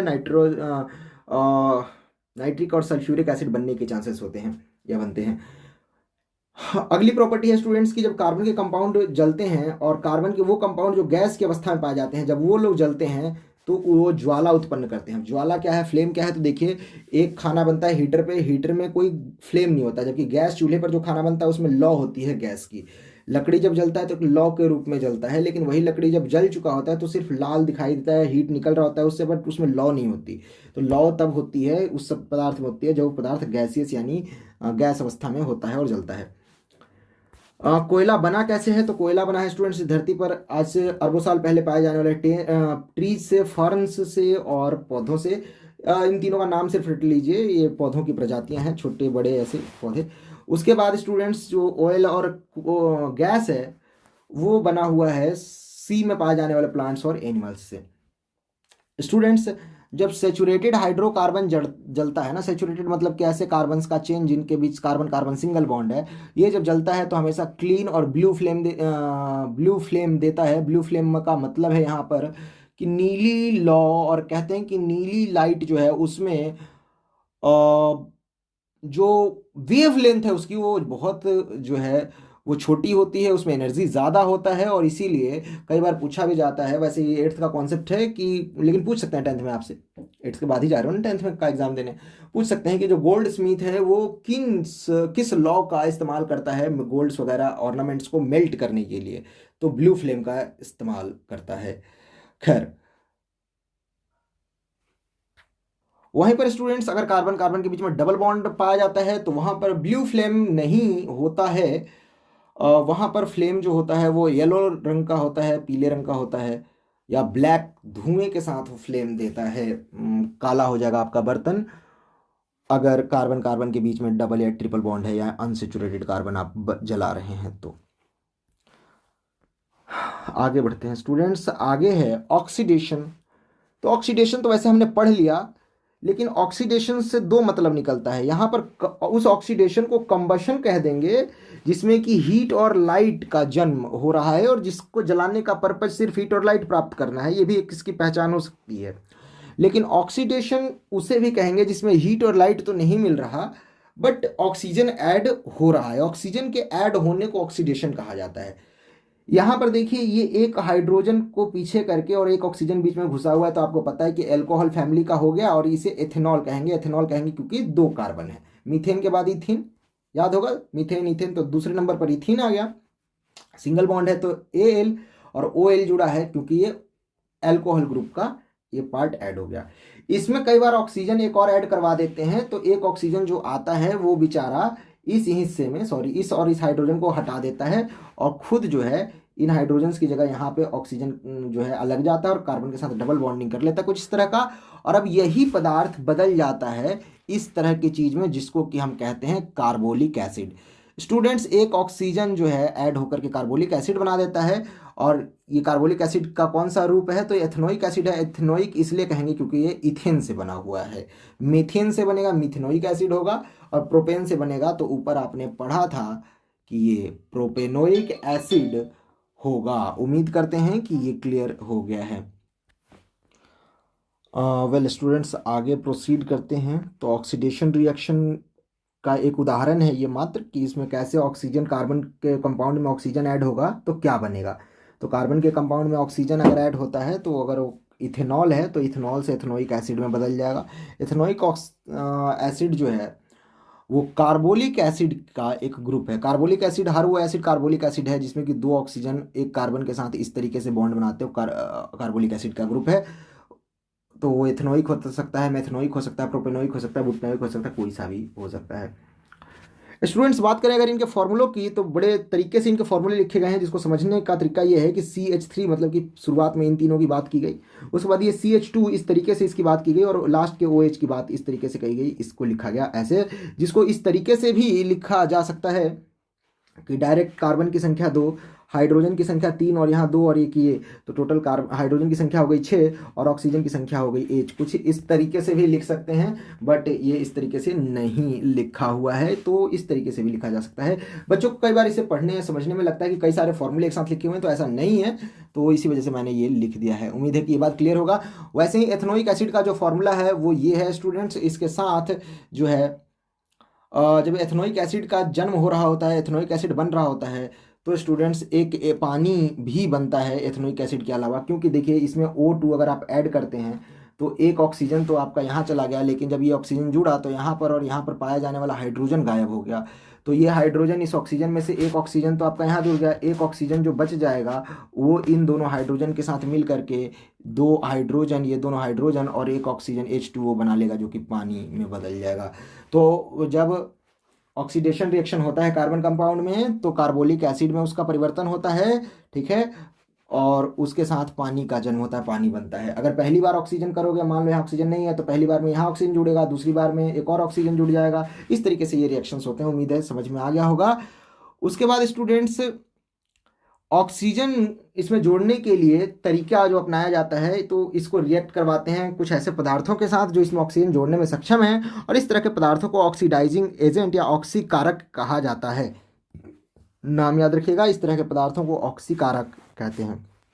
ऐसा ही एक पदार्थ है KMnO4 या K2CrO7। ये जब ऐड होता है तो थोड़ा सा आपको गर्म भी करना पड़ेगा ताकि ऑक्सीजन इसमें ऐड हो जाए, मतलब कि इस पदार्थ का इसके साथ आपका रिएक्शन करवाना होगा और साथ में आपको हीट देना होगा, तब जा कर के ये इस रूप में बदलेगा और साथ में पानी जनरेट होगा। उम्मीद है कि ये बात आपको समझ में आ गया होगा। पूछा जा सकता है आपसे एग्जाम में कि ऑक्सीडाइजिंग एजेंट किसे कहते हैं, तो ऐसे तत्वों को, ऐसे कंपाउंड्स को ऑक्सीडाइजिंग एजेंट कहा जाता है जो कि कार्बन कंपाउंड में ऑक्सीजन ऐड करवाने में सक्षम होते हैं। उसके बाद है अगला reaction, chemical addition reaction. Addition में ऐड होता है, क्या ऐड होता है, हाइड्रोजन ऐड होता है, क्योंकि कई बार जो है students carbon carbon double bond में होते हैं। डबल बॉन्ड को तोड़ने का तरीका है कि उनको सिंगल बॉन्ड में बदलना है, तो दो हाइड्रोजन, हर एक डबल बॉन्ड के लिए दो हाइड्रोजन, एक इधर के कार्बन के लिए, एक इधर के कार्बन के लिए, बस यही बात है स्टूडेंट्स, ठीक है। मैं कोई उदाहरण ले लेता हूँ जो आपने पहले से पढ़ रखा है, तो उसे समझाने में आसानी होगा। हम चलते हैं इस हिस्से में। इस हिस्से में स्टूडेंट्स देखिए यहाँ पर डबल बॉन्ड है, इन सबको ना लिखते हुए यहाँ पर चुप करके एक R लिख देने से ये बात क्लियर हो जाएगा, ठीक है, कि rest, R for rest of the element समझ लो कि बाकी बचे हुए जो एलिमेंट्स इससे जुड़े हैं वो। अब यहाँ पर दो कार्बन है, इन सब के लिए भी R लिख दिया जाएगा, R लिख दिया जाएगा, यहाँ R लिख दिया जाएगा, बात खत्म। और इसको सिर्फ कार्बन कार्बन ऐसे लिख देंगे। अब इसको डबल बॉन्ड को सिंगल बॉन्ड में बदलना है, तो यहाँ पर बाकी सब तो R रहेंगे, लेकिन इस सिंगल बॉन्ड के लिए एक हाइड्रोजन आइटम यहाँ, एक हाइड्रोजन आइटम यहाँ ऐड कर दिया जाएगा। ठीक है, तो इस तरीके से ऐड हो जाएगा हाइड्रोजन, और इस रासायनिक अभिक्रिया को हम एडिशन रिएक्शन केमिस्ट्री में कह करके बुलाते हैं। तो एडिशन रिएक्शन में क्या काम होता है? एडिशन रिएक्शन में कार्बन में डबल बॉन्ड या ट्रिपल बॉन्ड है तो उसको सिंगल बॉन्ड में इस तरह से बदलते हैं, और उसके लिए बाकी की जरूरत हाइड्रोजन की बॉन्डिंग करके पूरा करते हैं। इस बॉन्डिंग को या इस काम को करवाने के लिए कुछ ऐसे पदार्थों का इस्तेमाल किया जाता है जो कि ना तो जुड़ते हैं और ना ही उसमें कुछ परिवर्तन होता है, लेकिन उनके रहने से, जैसे कि बच्चा अपने से नहीं पढ़ता तो पिताजी आ जाते हैं घर में, या टीचर के डर से पढ़ाई करता है, लेकिन टीचर को उसके लिए पढ़ने की जरूरत नहीं है, या पेरेंट्स को पढ़ने की जरूरत नहीं है, बस बच्चा उनके रहने पर पढ़ाई करने लगेगा। वैसे ही कुछ ऐसे पदार्थ होते हैं जिनके रहने पर कार्बन के डबल बॉन्ड टूट करके इस तरीके के सिंगल बॉन्ड में बदल जाते हैं और हाइड्रोजन उनमें ऐड हो जाता है। उन पदार्थों को कैटलिस्ट या उत्प्रेरक कहा जाता है, जो प्रेरणा देते हैं इस काम को करने का या करवाते हैं। साथ में हाइड्रोजन रहता है, तो उस पदार्थ की उपस्थिति में जो ये डबल बॉन्ड या ट्रिपल बॉन्ड है वो सिंगल बॉन्ड में बदल जाता है और एडिशन रिएक्शन यानी हाइड्रोजन ऐड होने वाला रिएक्शन हो जाता है। तो उन पदार्थों को एक तो उत्प्रेरक कहते हैं, और इस तरह के केमिकल रिएक्शन को हम एडिशन रिएक्शन का कहते हैं, संकलन अभिक्रिया। और इसमें अनसेचुरेटेड हाइड्रोकार्बन इस तरह के जो है वो सेचुरेटेड हाइड्रोकार्बन्स में बदल जाते हैं। स्टूडेंट्स, जो अनसेचुरेटेड हाइड्रोकार्बन है वो वेजिटेबल्स ऑयल में पाया जाता है और ये हेल्दी होता है खाने में। ये वाला हाइड्रोकार्बन हेल्दी होता है हमारे पाचन क्रिया के लिए, जबकि इस तरह का हाइड्रोकार्बन, वैसे हमारे जो वनस्पति तेल वगैरह घी वगैरह होते हैं वो सभी हाइड्रोकार्बन ऑलमोस्ट होते हैं, तो ये एनिमल्स में पाया जाता है इस तरह का सेचुरेटेड हाइड्रोकार्बन।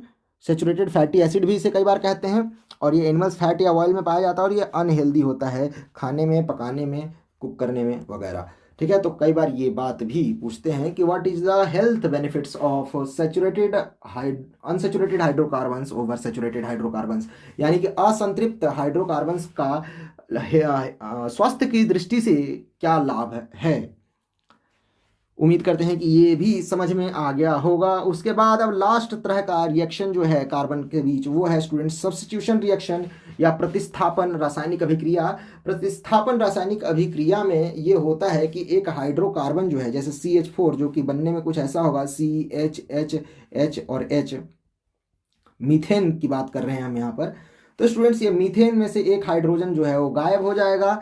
ठीक है, और ये क्लोरीन के साथ रिएक्शन करवाया जा रहा है यहाँ पर। तो क्लोरीन के साथ जब रिएक्शन करवाया जा रहा है तो होगा क्या है, क्लोरीन एक इसमें ऐड हो जाएगा कुछ इस तरीके से, और एक दो क्लोरीन है तो उसमें से एक क्लोरीन जो है वो यहाँ से निकले हुए एक हाइड्रोजन के साथ इस तरीके से मिक्स होकर के HCl नाम का हाइड्रोक्लोरिक एसिड बना लेगा। तो इस तरीके से ये क्या हो गया कि सब्स्टिट्यूट हो गया। सब्स्टिट्यूट का मतलब कि प्रतिस्थापित हो गया, अपना स्थान बदल दिया। यहाँ से एक हाइड्रोजन जो है इस क्लोरीन के पास आ गया, यहाँ से एक क्लोरीन हाइड्रोजन के पास आ गया, तो ये जो है वो बदल गया क्लोरोमीथेन में। क्लोरीन ऐड हो गया, मैंने आपको अभी बताया था स्टूडेंट्स। ठीक है, क्लोरीन और ब्रोमीन ऐड होते हैं। तो हमने यहाँ पर पढ़ा था क्लोरोप्रोपेन, वहाँ पर यह 3 कार्बन है तो प्रोपेन, वहाँ पर 1 कार्बन है तो क्लोरोमीथेन के नाम से ये जाना जाएगा। उम्मीद है कि ये बात भी आप अच्छे से समझ चुके हैं। तो ये बन गया क्लोरोमीथेन, और साथ में क्लोरोमीथेन बनते बनते भी बन जाएगा HCl hydrochloric acid. Well students, अब ये तो था कार्बन, अभी तक जो हमने पढ़ा उसमें पढ़ा कि कार्बन कैसे कैसे जुड़ सकता है और कार्बन कैसे कैसे केमिकल रिएक्शन कर सकता है। अब कार्बन जो है वो क्या क्या बना सकता है जुड़ने के बाद, और केमिकल रिएक्शन के बाद जुड़ने की वजह से क्या क्या चीज़ें बन सकती हैं, और उन बनी हुई चीज़ों में क्या क्या गुण होता है, अब उसके बारे में पढ़ेंगे। यानी कि डेली लाइफ में हम उसका कहाँ कहाँ इस्तेमाल करते हैं। तो इसी वजह से इसका टॉपिक है important carbon compounds of daily life. Daily life यानी दैनिक जीवन में यूज होने वाले कार्बन से बनी हुई चीज़ें, कार्बन कंपाउंड्स। तो सबसे पहला एथेनॉल। ठीक है स्टूडेंट्स, एथेनॉल जो है उसका फॉर्मूला तो आप जान ही गए कि एक ऑक्सीजन घुस जाएगा, एथेनॉल बन जाएगा।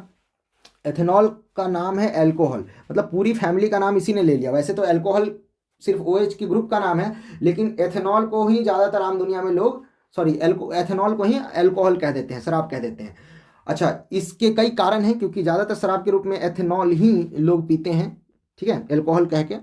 अच्छा, इसके कई सारे फायदे, कई सारी प्रॉपर्टीज, कई सारी बातें हैं इसके बारे में। सबसे पहली बात है स्टूडेंट्स कि इसका स्ट्रक्चर ऐसा है, फॉर्मूला ऐसा है। बात करते हैं इसके MP मेल्टिंग पॉइंट की। तो स्टूडेंट्स, इसका मेल्टिंग पॉइंट जो है वो 156 केल्विन है, यानी कि 0 डिग्री सेल्सियस जो है 0 डिग्री सेंटीग्रेड या 0 डिग्री सेल्सियस, ये होता है 273 केल्विन। अब ये है 156 केल्विन। इसका मतलब समझ लो कि ये 0 डिग्री से भी कितना कम है, लगभग ये 120-130 डिग्री कम है। मतलब -130 डिग्री पर जा करके ये आपको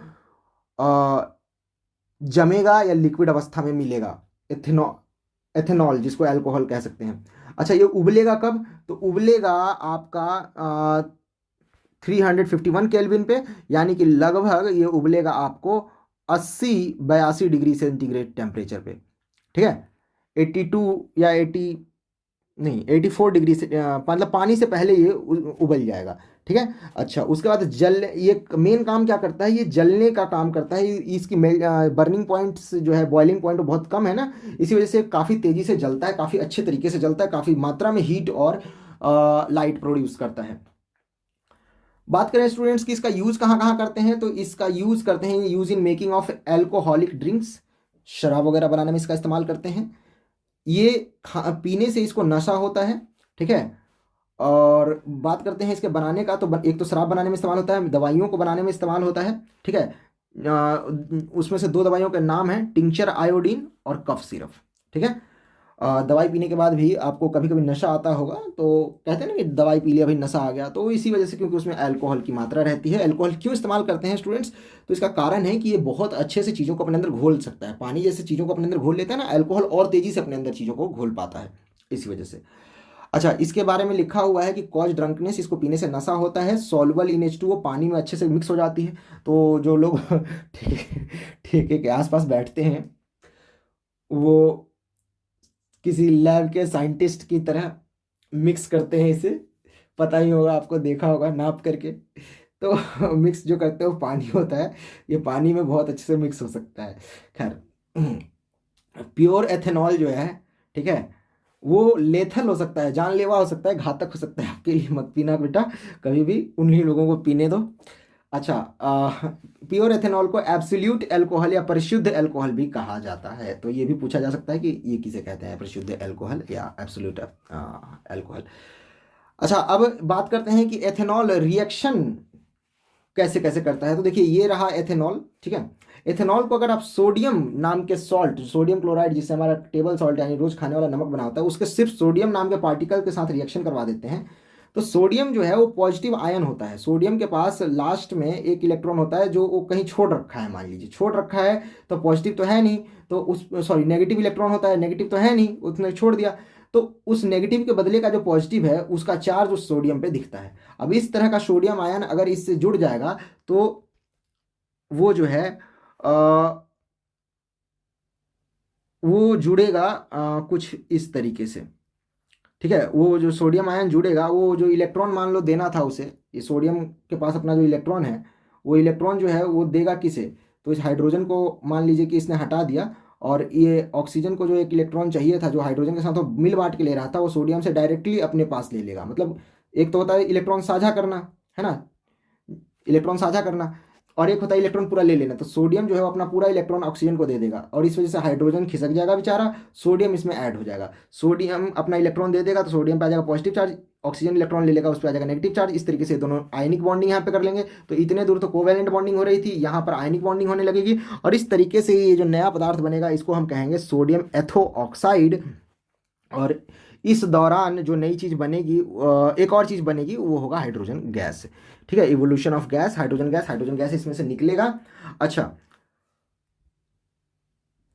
आगे है कि ये एल्कोहल यानी कि इथेनॉल जो है, एक तो रिएक्शन ये कर सकता है कि सोडियम एथोक्साइड बना ले, सोडियम अपने साथ जोड़ ले, एक हाइड्रोजन को हटा देगा तो हाइड्रोजन गैस के रूप में निकल जाएगा। दूसरा रिएक्शन ये कर सकता है ये वाला, कि अगर इसके साथ H2SO4 नाम का डिहाइड्रेटिंग एजेंट जो है वो ऐड कराया जाए, रिएक्ट कराया जाए और गर्म किया जाए इसको, इसके साथ रख करके। ठीक है। तो ये एक हाइड्रोजन अपना ऐसे भी छोड़ने को तैयार हो जाएगा ऑक्सीजन के साथ, जो कि पानी के रूप में बदल जाएगा, H2O बना लेगा, और इसके पास सिर्फ 2 हाइड्रोजन, हर कार्बन के लिए 2 हाइड्रोजन रह जाएंगे, और कार्बन कार्बन के बीच में डबल बॉन्डिंग हो जाएगा, यानी कि ये एथेनॉल से, ठीक है, इसमें से एक ऑक्सीजन उड़ जाएगा, और यहाँ से 3 हाइड्रोजन है, उसमें से 2 बच जाएगा, एक हाइड्रोजन यहाँ से और एक हाइड्रोजन ये। ठीक है। तो इस तरीके से ऑक्सीजन और 2 हाइड्रोजन उड़ जाएंगे और इसके पास जो बचेगा वो CH2 बचेगा, जो कि यहाँ पर लिखा हुआ है, और बन जाएगा इसमें से पानी। ठीक है। तो ये भी एक तरह से कैटलिस्ट का काम करेगा, क्योंकि ये करेगा कुछ नहीं, बस ये हीट जनरेट करेगा और रिएक्शन करवाएगा, और इस तरीके से एथेनॉल जो है वो वापस इथीन में बदल जाएगा और साथ में उसमें से पानी निकलेगा। तो ये है केमिकल रिएक्शन इथेनॉल का। बात करते हैं स्टूडेंट्स की इथेनॉल की और क्या प्रॉपर्टीज हैं। तो इथेनॉल जो है उसमें कई बार डाई यानी कलर मिला देते हैं लोग, क्योंकि इंडस्ट्री में इथेनॉल का बहुत ज़्यादा इस्तेमाल होता है। तो इंडस्ट्री के मजदूर वगैरह या और भी कोई लोग इंडस्ट्री के लिए बनाए गए इथेनॉल को, क्योंकि ज़रूरी तो है ही बनाना, तो उसको लोग पी न लें इसलिए उसमें रंग मिला देते हैं, उसको पीने का लायक नहीं रहने देते, उसको बेकार कर देते हैं। तो इसको कहते हैं डीनेचर्ड करना, यानी कि उसकी प्रकृति, उसका गुण जो है वो विकृति में बदल देना। ठीक है, ताकि वो पीने के लायक ना रहे। तो इसको कहते हैं विकृत एल्कोहल। कई के बार इसमें जहर यानी पॉइजनस चीज़ें भी मिला जाती हैं, जहरीली चीज़ें मिला दी जाती हैं ताकि लोग इसे ना पिएं। ठीक है। तो ये है कि एथेनॉल के साथ ये काम किया जाता है, या तो रंग मिला देते हैं, या जहर मिला देते हैं, या दोनों मिला देते हैं, ताकि ठीक है, ताकि ये लोग ना पिएं। उसके बाद स्टूडेंट्स इसको पीने से कुछ और काम भी होता है जो डोरी वाला, जैसे कि इसके पीने से लोग ढीले ढाले चलने लगते हैं। कहते मतलब साइंस के टर्म में कहो तो इसका उनका मेटाबॉलिक प्रोसेस जो है वो स्लो हो जाता है, मतलब उनका शरीर जो है वो धीरे धीरे काम करने लगता है, धीरे धीरे उनकी सोचने समझने की जो क्षमता है वो थोड़ी कम हो जाती है। ठीक है। और वो डिप्रेस कर देता है, दबा देता है, सुस्त कर देता है CNS को, सेंट्रल नर्वस सिस्टम को, यानी कि पूरे नर्वस सिस्टम को वो शांत कर देता है। शुगर कैन जूस जिसको मोलेसिस कहते हैं, ये आजकल इसमें इथेनॉल पाया जाता है, और या इथेनॉल में इसको बदला जा सकता है, और ये अल्कोहल का एक रूप है, और इसे फ्यूल की जगह लोग आजकल इस्तेमाल कर रहे हैं या किया जा सकता है। ठीक है। तो शुगर कैन जूस में इथेनॉल है, यानी ये काफ़ी सारी एनर्जी उसमें होती है, आपको ड्रिंक करना चाहिए हेल्थ बेनिफिट्स के लिए। अब एक और चीज़ ऊपर छूट गया था कार्बन कंपाउंड्स में जो डेली यूज़ होते हैं उसमें। पहली चीज़ तो एथेनॉल थी, दूसरी चीज़ थी ethanoic acid. Students, ethanoic acid जो है वो कार्बोलिक एसिड का एक फैमिली का मेंबर है, ये तो आपको बताया था। One acid from carbolic acid group. यहाँ लिखा हुआ not completely ionised like minerals acid and weaker. जो कार्बोलिक एसिड होता है ना वो थोड़ा कमजोर टाइप का एसिड है, बस यही बात यहाँ लिखा हुआ है। उसमें आयंस जो हाइड्रोजन के आयंस होते हैं वो थोड़े पूरी तरीके से आयोनाइज्ड नहीं रहते, उनके मतलब गुण पाया जाता है बस एसिड जैसा, पर पूरी तरीके से आयोनाइजेशन नहीं हो रखी होती, इसलिए थोड़े कमजोर होते हैं। मतलब साधारण शब्द में कमजोर एसिड है कार्बोलिक एसिड। तो एथेनोइक एसिड थोड़ा वीक एसिड है। अब बात करते हैं कि इसका कॉमन नाम क्या है। तो एथेनोइक एसिड कैसे बनता है ये तो आपको यहाँ पे पढ़ा दिया गया था। प्रोपेनोइक एसिड, ये वाली फैमिली का जो मेंबर है, ये फैमिली जब यूज़ होती है ये वाली कार्बोलिक एसिड, तो ये एक कार्बन के साथ अगर यूज हो जाएगी, मान लो कि यहाँ पे हाइड्रोजन लग गया तो ये बन जाएगा मेथनोइक। यहाँ पर अगर हाइड्रोजन लगेगा और ये सब नहीं रहेंगे तो ये 2 कार्बन हो जाएगा, एक ये, तब ये बन जाएगा प्रोपेनोइक, मिथेनोइक से डबल कार्बन इथेनोइक, और 3 है यहाँ पर तो ये प्रोपेनोइक। हम जो पढ़ रहे हैं वो इथेनोइक है, डबल कार्बन वाला है। ठीक है। तो ये रहा ethanoic acid students. Ethanoic acid का कॉमन नाम है एसिटिक एसिड। ध्यान रखिएगा, एसिटिक एसिड मतलब कि एथेनोइक एसिड। केमिकल फार्मूला ये, केमिकल डायग्राम ये। ठीक है। इसका फार्मूला लिखिए तो CH3 इनके लिए और इसके लिए COH। मेल्टिंग पॉइंट और इसका जो है वो फ्रीजिंग पॉइंट FP एक ही बात है, मेल्ट जहाँ होगा वहीं पे फ्रीज भी होगा, तो वो 290 केल्विन होता है। ठीक है। यानी कि ये ठंड में जम सकता है, ये आपका 17 डिग्री सेल्सियस टेम्परेचर पे जम जाएगा। पानी तब भी इससे कम टेम्परेचर पे जमता है, यानी कि ये नॉर्मल ठंड के दिनों में ये चीज़ें जम जाती हैं, एथेनोइक एसिड जम जाता है, और इसीलिए इसको ग्लेशियल एसिटिक एसिड कहते हैं। एसिटिक एसिड तो इसका नाम है, ग्लेशियल शब्द इसलिए जोड़ देते हैं क्योंकि ये जम जाता है बहुत जल्दी, ग्लेशियर्स जमे होते हैं ना, इसी वजह से। अच्छा, अब बात करते हैं कि इसका जो है वो प्रयोग कहाँ कहाँ किया जाता है। तो इसका प्रयोग किया जाता है स्टूडेंट्स विनेगर यानी सिरका बनाने में।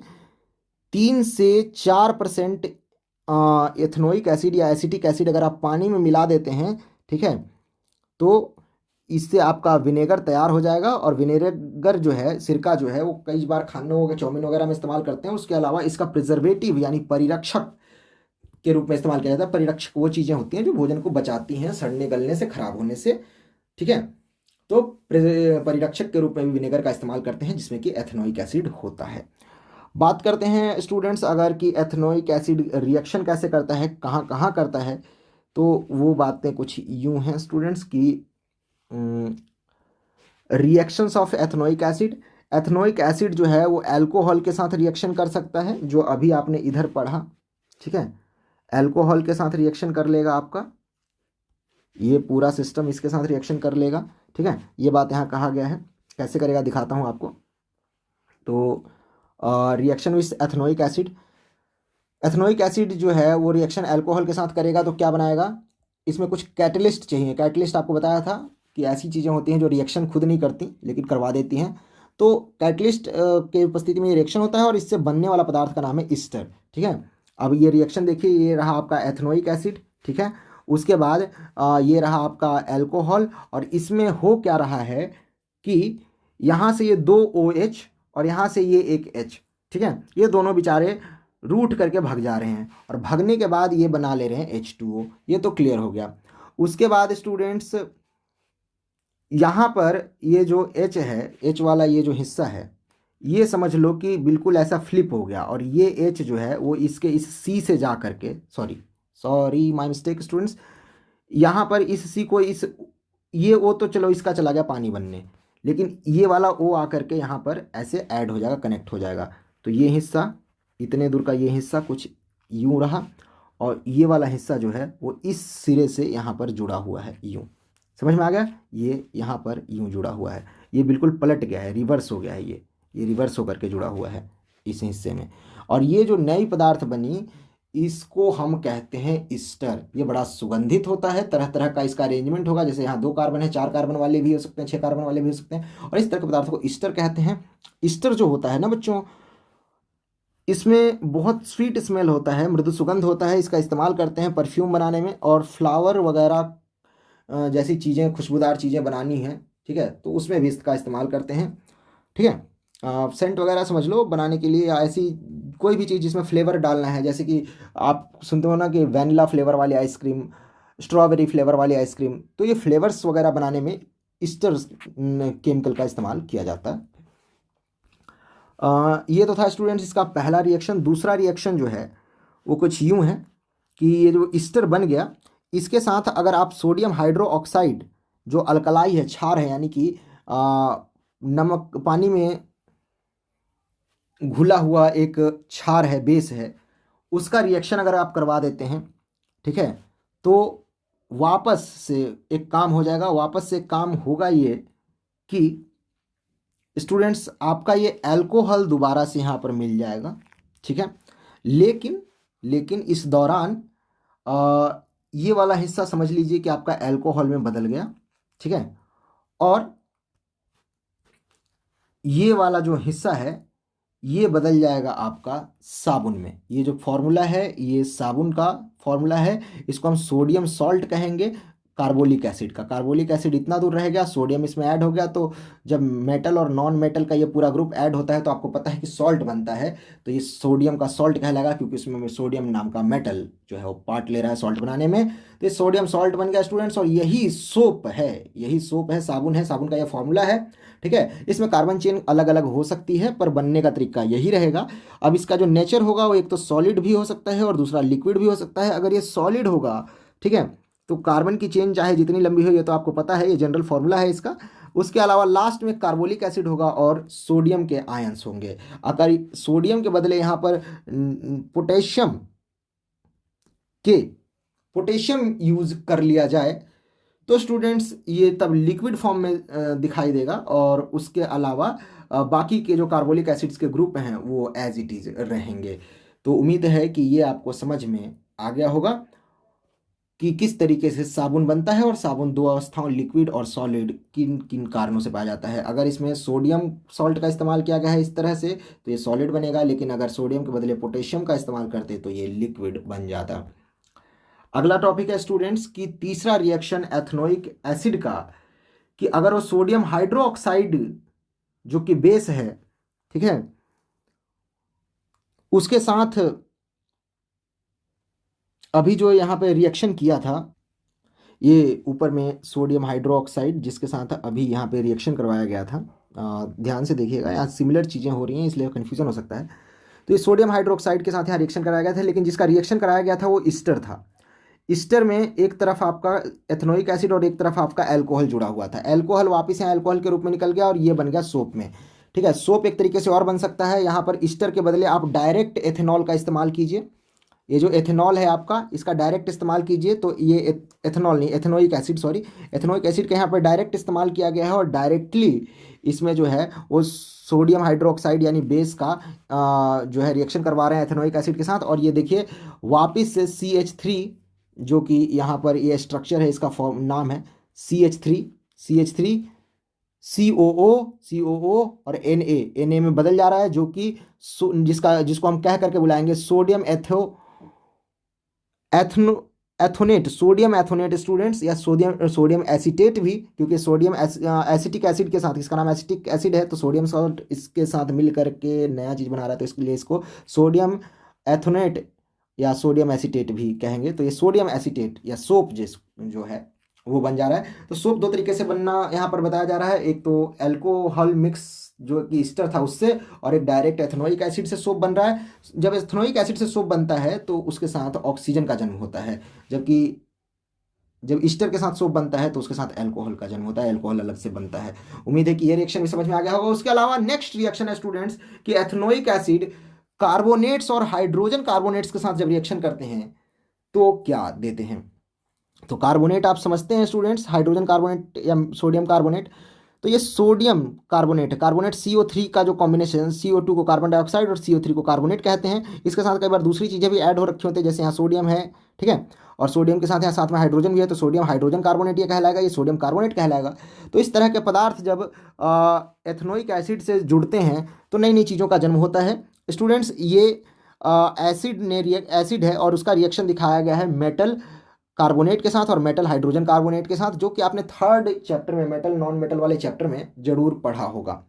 थर्ड है, सेकंड है, थोड़ा देखना पड़ेगा, बट मेटल नॉन मेटल के चैप्टर में आपने पढ़ा है। तो यहाँ पर ये रिएक्शन है। अब क्या क्या बन रहा है वो देख लो।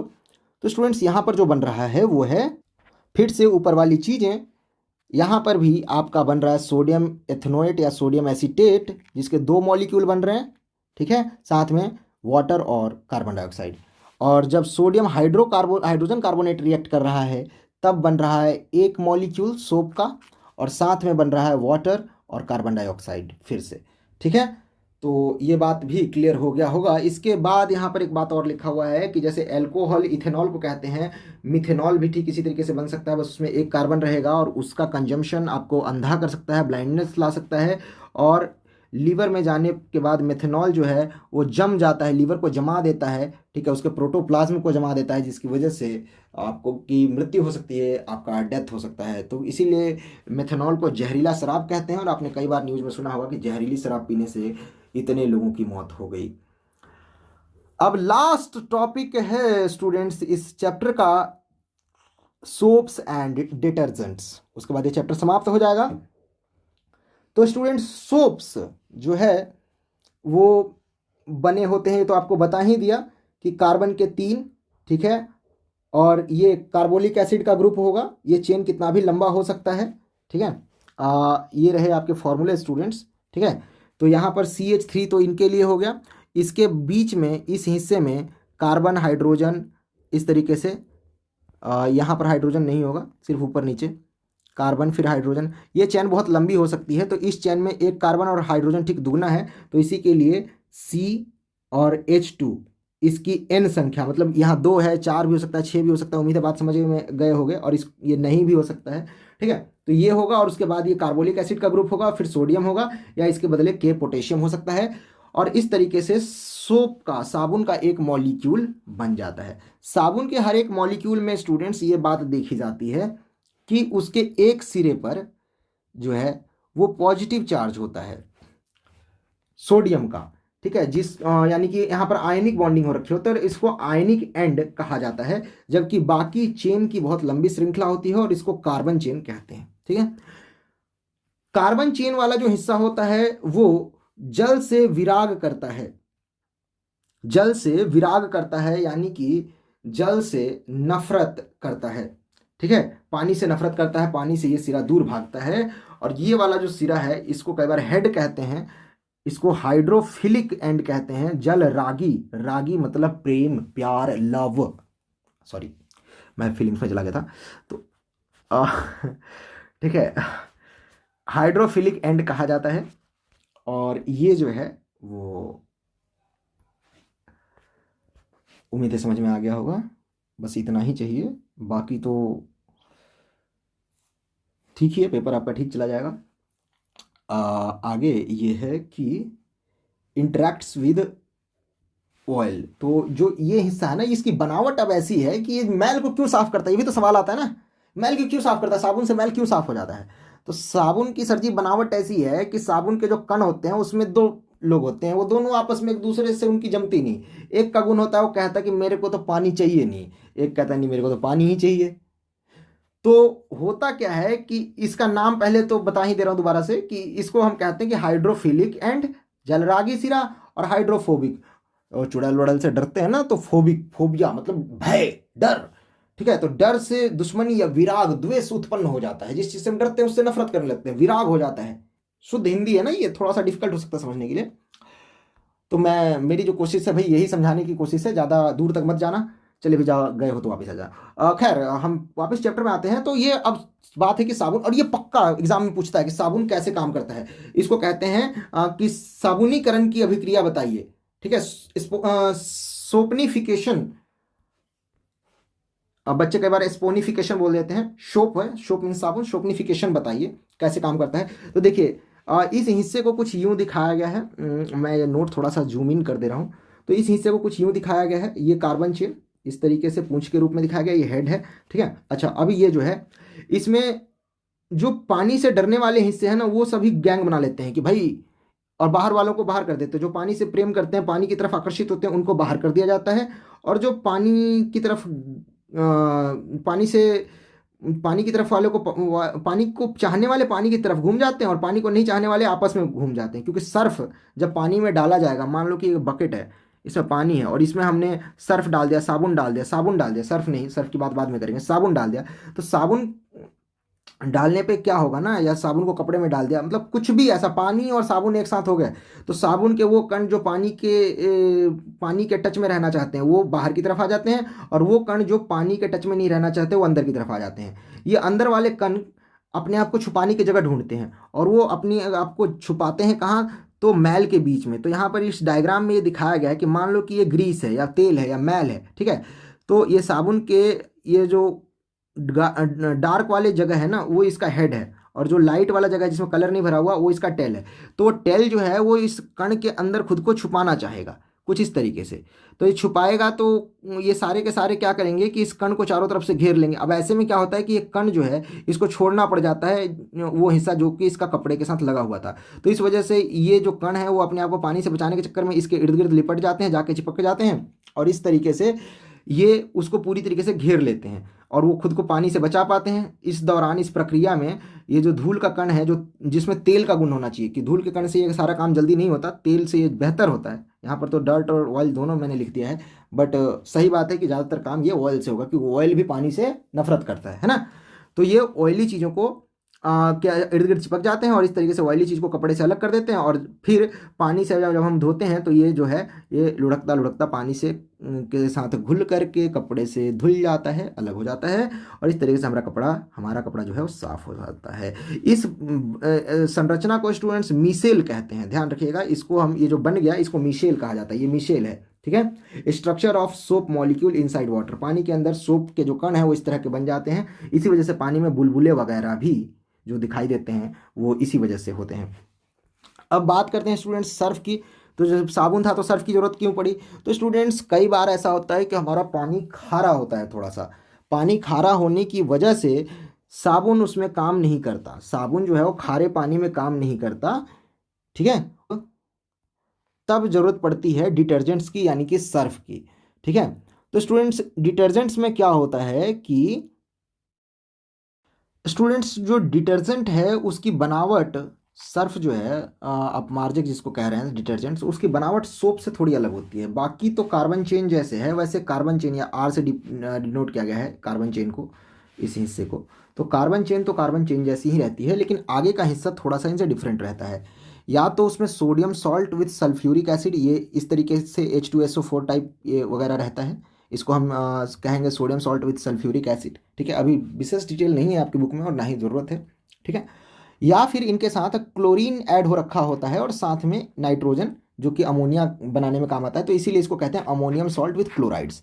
तो ये आगे का हिस्सा, बाकी ये आर फिर से वही कार्बन, लंबी कार्बन चेन को दिखा रहा है, तो आगे का हिस्सा इनका थोड़ा बदला हुआ होता है, जिसकी वजह से ये आगे के जो ये हिस्से हैं ना, वो खारे पानी में मैग्नीशियम, ठीक है, यहाँ पर लिखा हुआ है magnesium, just a minute students, खारे पानी में पाए जाने वाले मैग्नीशियम और कैल्शियम जैसी चीज़ों के साथ ये साबुन के जो कण हैं वो सॉल्ट बना लेते हैं, ऐसी चीज़ें बना लेते हैं जो कि घुलती नहीं है पानी में जल्दी। इसी वजह से साबुन से जब आप नहाते होगे खारे पानी से देखते होगे वाइट वाइट सा पूरे फर्श पे फैल जाता है।